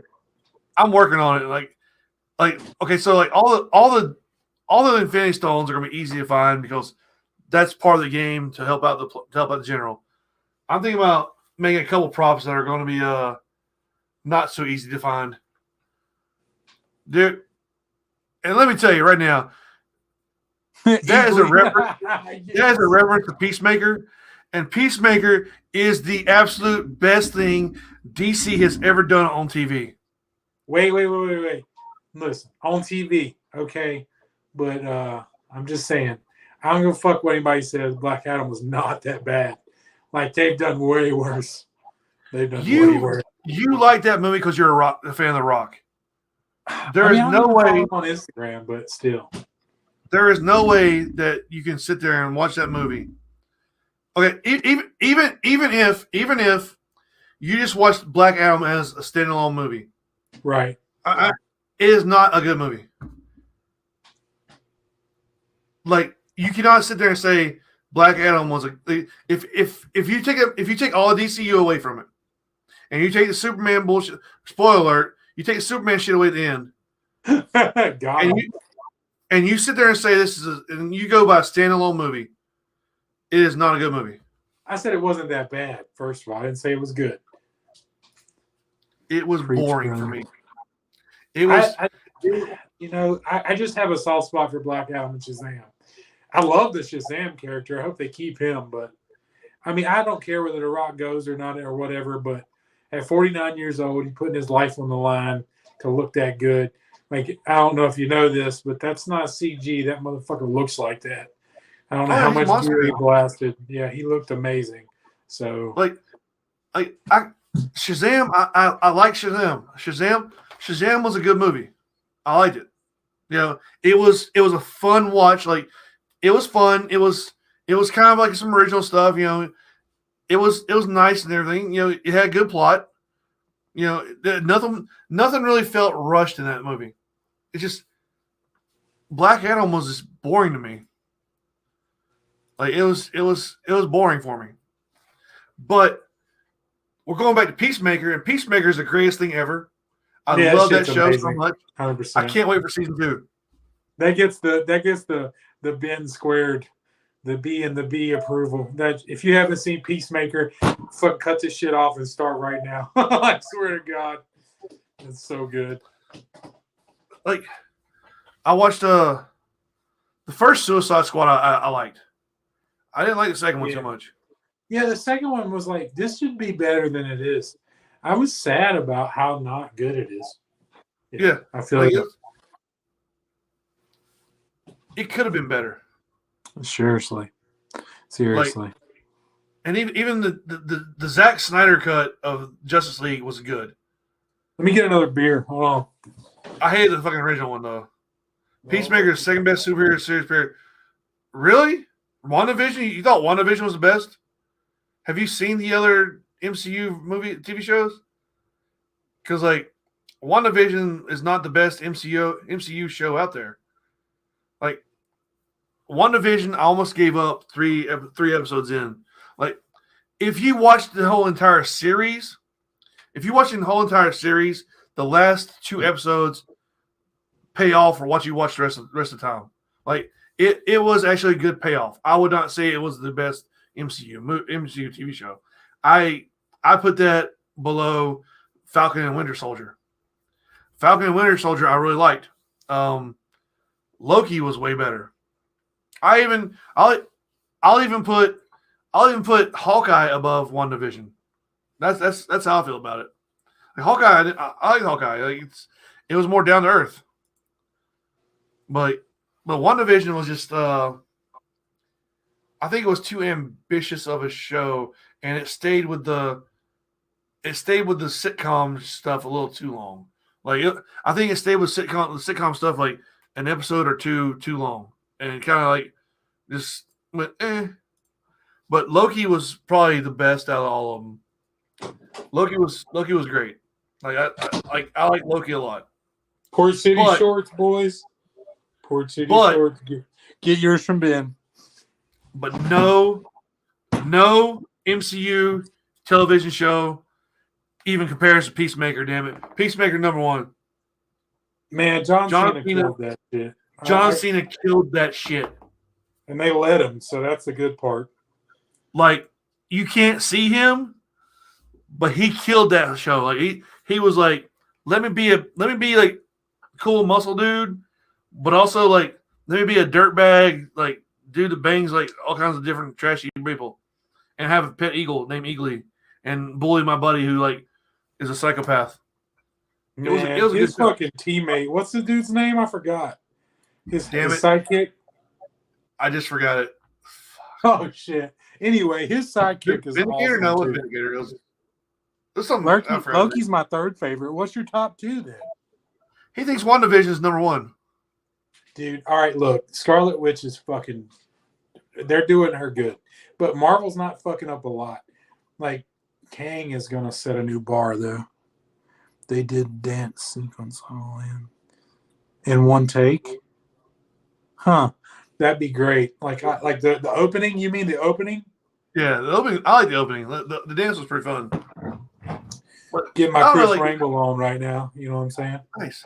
Have you tried Modelo with Tahine or whatever it's called? Yeah, Tahine. I got some in the cabinet, bro. After you go to Mexico, you'll love Tahine. You can't come back and not. They put that shit on. I learned that at Rock Hill, PBC Rock Hill. That's technically Mexico. Right. I mean, like we actually went to Mexico and like they put it on the rim of margaritas. Like you can get salt, but primarily if you order a margarita, it's going to come with red shit on it. And you're like, what the fuck is this? And you lick it and you're like, oh my God, what is that? It's definitely different, man. I tried that the other day. I'm like, oh, this is great. King is going to be good. Like, I'm excited for damn Deadpool 3. I mean, a lot of people are excited about that, but I almost think it's too on the nose. Like, had they done it with, like, Deadpool 2, if Hugh Jackman just walked on screen, I'd shit myself. But, like, now it's like, okay. And then they're going into World War Hulk, but they need Wolverine. So, I don't know. Like, the Kevin Feige, I trust him with my life, but how are they going to make this shit make sense? We'll see. That dude he has a plan. It's going to work out. That's all I know. Like I don't know what Welcome to Wrexham is, so I know what you're talking about. Speaking Welcome different to Wrexham Season 2. What's that? Speaking different. That's different language. I don't know. Is that anime? Like, I don't know. But like, I don't know. Deadpool. I think Deadpool 3's gonna be alright, dude. Like, it's gonna be great. But like, I'm really looking forward to that one. Like, I don't really know like what other like used to. I could like the last phase or whatever until like Endgame. I was like excited about every Marvel movie. This I'm kind of like, I don't know yet. Soccer TV show, okay. Oh, I know what you're talking about now. I have not watched that. I have not watched that also. Is that Ryan Reynolds being serious? That would be weird. I doubt that because, like, dude, it's also from It's Always Sunny, so I don't think they're gonna be serious. Oh, I didn't even notice that said, Rob McEnany or whatever the fuck, however you say his name. Is he jacked in that one? Shit, jacked right now. I do like really like messed his body up. Went the fat guy and jack dude. Well, as long as you stay there, you got to stay in the groove. Ain't no telling what they put him on to get him jacked, though. They might have blasted his ass to the moon. Fuck up a bunch of shit. The best part is when he goes to like confession. He's like, "Forgive me, Father, if I've sinned. I'm fat." I haven't seen, like, I stopped on Always Sunny and I always forget about it. I'm not done. I'm not nowhere near caught up. Or I might be closer than I think because I don't fucking know how many seasons it is. But I need to finish it's like 13. it. I need to finish that shit so hard. I love that show. It's always like 8 episodes or less. And it kind of sucks having that little bit to watch. But it's always good enough. It's good shit. Like, it's a good show if you haven't seen it, for sure. But top 3 scenarios ever played. Fuck, that's a good question right there. Good lord, this dude coming hard with it. Road to No Ends, Legends because Legends, Final Battle, Made Up for Everything. That game at Splat Brothers was my favorite, so it has to be number 1. I fucking wish I could remember the name of that. But Road to No Ends, because Kevin was just lit. The field was great, and he always drew the killers. And I love playing against people who are ruthless, because I'm going to do you the same way you do me. Motherfuckers getting done dirty, I'm going to get done dirty. It's fine. We'll go on about life, be friends later. Legends, because it's famous, and it was a 15-hour drive. Splat Brothers, because that game was absolutely insane. I remember having sand in places I don't want to have sand ever again. What about you, Ben? Hold on. This is the best comment ever. Road to No Ends is awesome. We don't care about points. Yes, Kevin was great at making points up. Oh yeah, that was all part of Kevin though. Is part of Kevin. You know, he's not past tense, but yeah. Figure it out as we go. I'm gonna always like throw in I don't know if it was Iwo Jima or if it was either Iwo Jima or like Road to No Ends. This is one of them. Like, it's the first time I like really hung out with like my buddy Joe and like Flip and Fireball and Joel and their crew. It's the first time I actually like went to a game with those guys and like created a little bond we have. And that's probably like number 1 game right there. That's why Adventure Beach is always gonna be like in here. But like, I would say Dreaded Legends in Florida because that was an epic ass fucking road trip, and we got to like swim with gators, even though we didn't know they were there.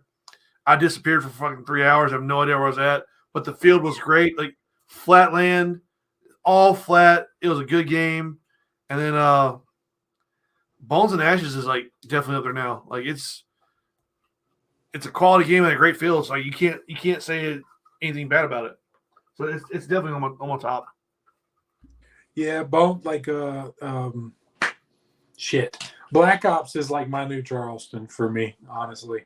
Every time you go there, may not be something new, but the field's already amazing, so it doesn't really need to be new. The people there can play. The locals don't suck. There's a lot of cool people that come out. It's just a great field, a great scene, if you will, a great area. I haven't been to the Myrtle Beach field that I remember. Maybe you can tell me if I've been to the Myrtle Beach field, Ben. I don't remember. Think you have. It's small. Oh wait, I know what my top favorite game was of all time. It's where I got my bad reputation from. It's where a lot of people don't like me from. It was from a small game at behind the enemy lines, produced by this guy named Brandon Chance, called Battle of the Three Kings or War of Three Kings. I can't remember. It's Three Kings. I think it was War of the Three Kings, but yeah. That's where I got to be the faceless man. It was Game of Thrones themed, and I got to be the faceless man because he gave each general their ability to create their own special power. War of Three Kings. Okay, so the general that I was playing for, he decided that it was going to be the faceless man, and basically, you had the ability to go to like take your little blue tape off and just go wherever you want to. So there were three teams on the field. So I went in, I changed my mask, I changed my clothes, I took my ribbon off or whatever, and I just like walked onto the field, went around to where like the one of the teams was, and Dingle noticed me first, him and Steak Man, and they were like, "Oh shit, that's Ben. He's not on our team. Shoot him!" And me, I freaked out as soon as somebody said shoot him. I started shooting, and they were like 2 feet away from me. And then I walked up to the little base. They had like 30 people in the base, and I was like, "Bang, bang, bang, get the fuck out!" So I like murdered like 30 plus people there, and then I left, came back, went to the other side of the field. I walked up behind Reaper and one of his friends, and like I tapped him on the shoulder, like, "Hey guys, get the fuck out of my field."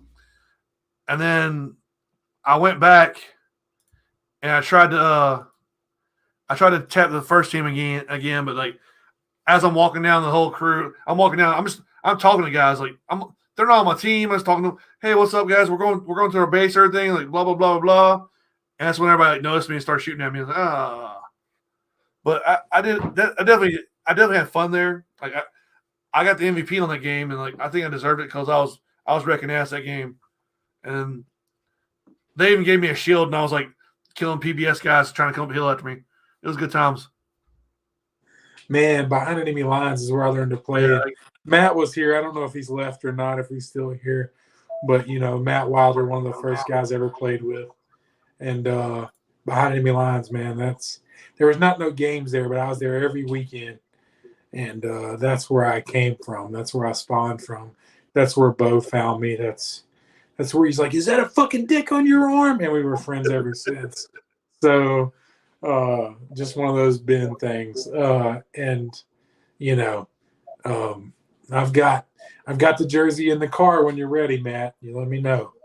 Honorary member for sure. So come on. I just gotta get to him and give it to him. I've had it for a fucking year, it seems like. Damn. I have one regret about Three Kings though. Like at the end, we did an alliance. Like our team sided with Reman's team, and at the end, I had the ability to. All I had to do was touch that base at the top of the hill, and I could have like bunker tagged the entire team. But I didn't want to be a dickhead back then, so I let it go. Like if I would have bunker tagged the entire team, then PBS would have run up and take that base. They would definitely have won the game then. But no, whatever. I was being a nice guy that day. Ben today would never let that fly. I'd have bunker tagged everybody. I don't really care about winning, but if you put me in a position where I could just flip the fucking table and piss 30 fucking people off, I'm flipping the fucking table. Even better. We're at the top of the hill there too, and like the truce had just been called off between our team and the other team, and the other team started shooting at me and the general. And like, "Well, hey, we're teaming. We got an alliance right now. What? Like, stop shooting at us. Oh, we thought it was over with. I'm like, no, it's not over with. So they stopped shooting at us. And the general was like, he came to me, he whispered to me, he's like, "Hey man, the truce is over with. Have fun." So like, I was like, "Oh, okay." So I looked at the same guys that just told them to stop shooting me. I was like, "Hey guys," I was like, "Truce is over." And they started mowing people down. Like, it was definitely my favorite game, like just because of the fun times we'd have. But Dude, those are not behind me, cool like, Low Max. That's my boy. Like, we had so many fucked up days there. I remember that's where I don't know if I ever told you the story where I got shot when the grills had the foam that pushed it off your ear, so it didn't ride on your ear. They took that out because this is why, because paint could get between it. This boy shot me in the back of the head, hit behind me lines, and between the grills and my beard. A paintball hits the mask. It's still in one piece. It don't break till it hits me in the teeth. Damn. And just like fucking throats me. And I'm choking and coughing and like trying to say I'm out. And he's still shooting me because I can't talk. And I'm just like, this is the worst day of my fucking life. That kid fucked me all the way up. And finally I turn around like spitting paint at him like, I'm done. And, you know, I wasn't mad at him, but it was just like, dude, I got fucked up. Like, it was bad. I was like, and I was still getting shot the whole time. Damn. Because I couldn't even throw a hand up. Because I was just trying to stop choking, like kind of panicking. So I was like, why is there a paintball in my mouth? I have no idea how that happened. Like from behind me. It was nuts. That was a good day. All my worst shots have come from behind enemy lines. Like, I feel like I got shot less fucked up and competitive than I did there, which is a good thing because violence is important. Paintball should be violent. I've got a scar on my throat from behind enemy lines where first strike Finn got me. Yeah, that's where you remember it from. Mine is Stephen Beaker says mine is number 1 MPP Charleston. Some Japan themed where we gave. I read like shit right now. Gave us some. Oh, okay. They gave us helicopters. Number 2 is Red to No End. Feels fun. 3 is Bones and Ashes for first one to enjoyed. Honda's so supportive players and very cool. Honorable mention Black River first full away scenario. Okay, look. Let me tell the MVP story. Let me tell this shit. That's Stephen. Thank you. This shit is stupid. Okay, listen. Yeah, that was me. I totally raped you. Sorry, love you. I seen the sweet meat and I took all of it. But I was on some shit that day. I don't know what was going on. But anyway, all right, we go to this fucking game. They're like, okay, y'all can have helicopters at the beginning of the game, right? We have this Carolina Sabre guy who's like just a grunt. He's not the XO. He's just one of us, just a grunt like us, right? He walks up and he goes, did they say we can have helicopters at the beginning of the game? He's like, yeah. He's like, well, he was enlisted some kind of something or whatever. Either way, he said, do what I tell you to do, and we'll win this game in like 30 minutes. And you knew the field because it's Charleston, and who the fuck didn't if you went there 5 times a year. But like, we did what he said. We deployed the helicopters where he said, and you put people like Port City on one and SSK on another one and Rebel Force on another one. And when they drop, we fucking start shooting people and we live, right? Well, within like 35 fucking minutes, we control the whole field. I mean, I don't mean we control fucking half of the field or 60% of the field. I mean, they don't score any points in the first fucking day because we took the whole field and kept it. Like, it was nuts. It was fucking nuts. They were so mad. Ben had to take the helicopters from us. And Ben Torselli was like, look, this is fucked. Y'all got to stop. And just took that ability from us. We were just fucking pounded them. Like, we were just standing on their neck the whole first day. And it was like, that was insane. I forgot all about that. That was the time I think they dropped us in a helicopter on the side of the castle. And I don't know if you ever went to Charleston, Ben. Did you go to Charleston? No. They had a second fucking level in there.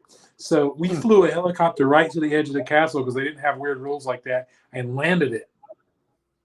And some guy shot left, some guy shot right. And I was one of the guys shooting up because as soon as we landed, people started coming over the side. And we're just shooting them as they come over the side to try to shoot down on us. And it's just like, I survived to the point at which I actually run in the castle. And of course I don't win that because there's people everywhere. But like, it was like we just done dumb shit that whole weekend with helicopters, and it worked so well every time. Like That's awesome. it was just godly. But that's a good one, Steph. Well, it's we're hitting the 3 hour mark now, so my dogs are getting antsy. I think we should probably call it a game. We should do this again, but get fucked up. Oh yeah, I think it's. We won't talk about your professional stuff, so we'll get fucked up next time. Get fucked up and talk about paintball. Anything you want to share before you like any kind of like websites or anything coming up you want to share before we go? I mean, just my Instagram. Like I said, if you're interested in the cosplay stuff, when you see the cosplay pictures on my Instagram, the actual person with the talent in those pictures is tagged. Follow her; she deserves it way more than I do. Yeah, shout out to you for making all my stupid ass clothes that I ever dream up and supporting me from day one. Yeah, he made that outfit. He didn't make that Speedo, but yeah, like, still, that's the man right there, Ben Propst. Yeah, like that's me, and then to my right is David Barnes, America's Cutter. My volume just went out again, didn't it? Oh shit! Fix it. You there? You good? Yeah, I hear you. It's okay. I don't know what's up with my volume. So to my right is David Barnes, America's Cutter. That's Barnes Knives. Check him out. To my left is my brother. Also, that's James Clifton. Roosterfish Knives makes some of the best ballad songs ever. Fucking sweet ballad songs if you like flipping. And then that's my Blade Sports grandpa, Gary Bond. So standing in that picture is 3 world titles. James has 2 and Gary has 1. And then me and David don't have any titles, but we're a riot. Yeah. Come to Blade Show. Check us out if you like knives. That's about it. My Instagram is Bennieboo_. Hit me up, man. You want to talk? Let's do another podcast and just I don't know. We can get like 8 of us on here and ramble. It'd be great. That works for me, dude. Like we'll set up, have some good times. But yeah, appreciate you being on, and I appreciate everybody like watching and commenting and everything. If you like it, I also do this on YouTube and Spotify, but it's also on like pretty much anywhere you can stream. So Fourth World Order is what it's called. So if you want to like watch it later, go on YouTube. If you want to watch, if you want to listen to it on like a ride to work or something, Spotify or anything else, subscribe to it, like it, share it, whatever. Appreciate everybody being on, and we'll talk to you later. Peace.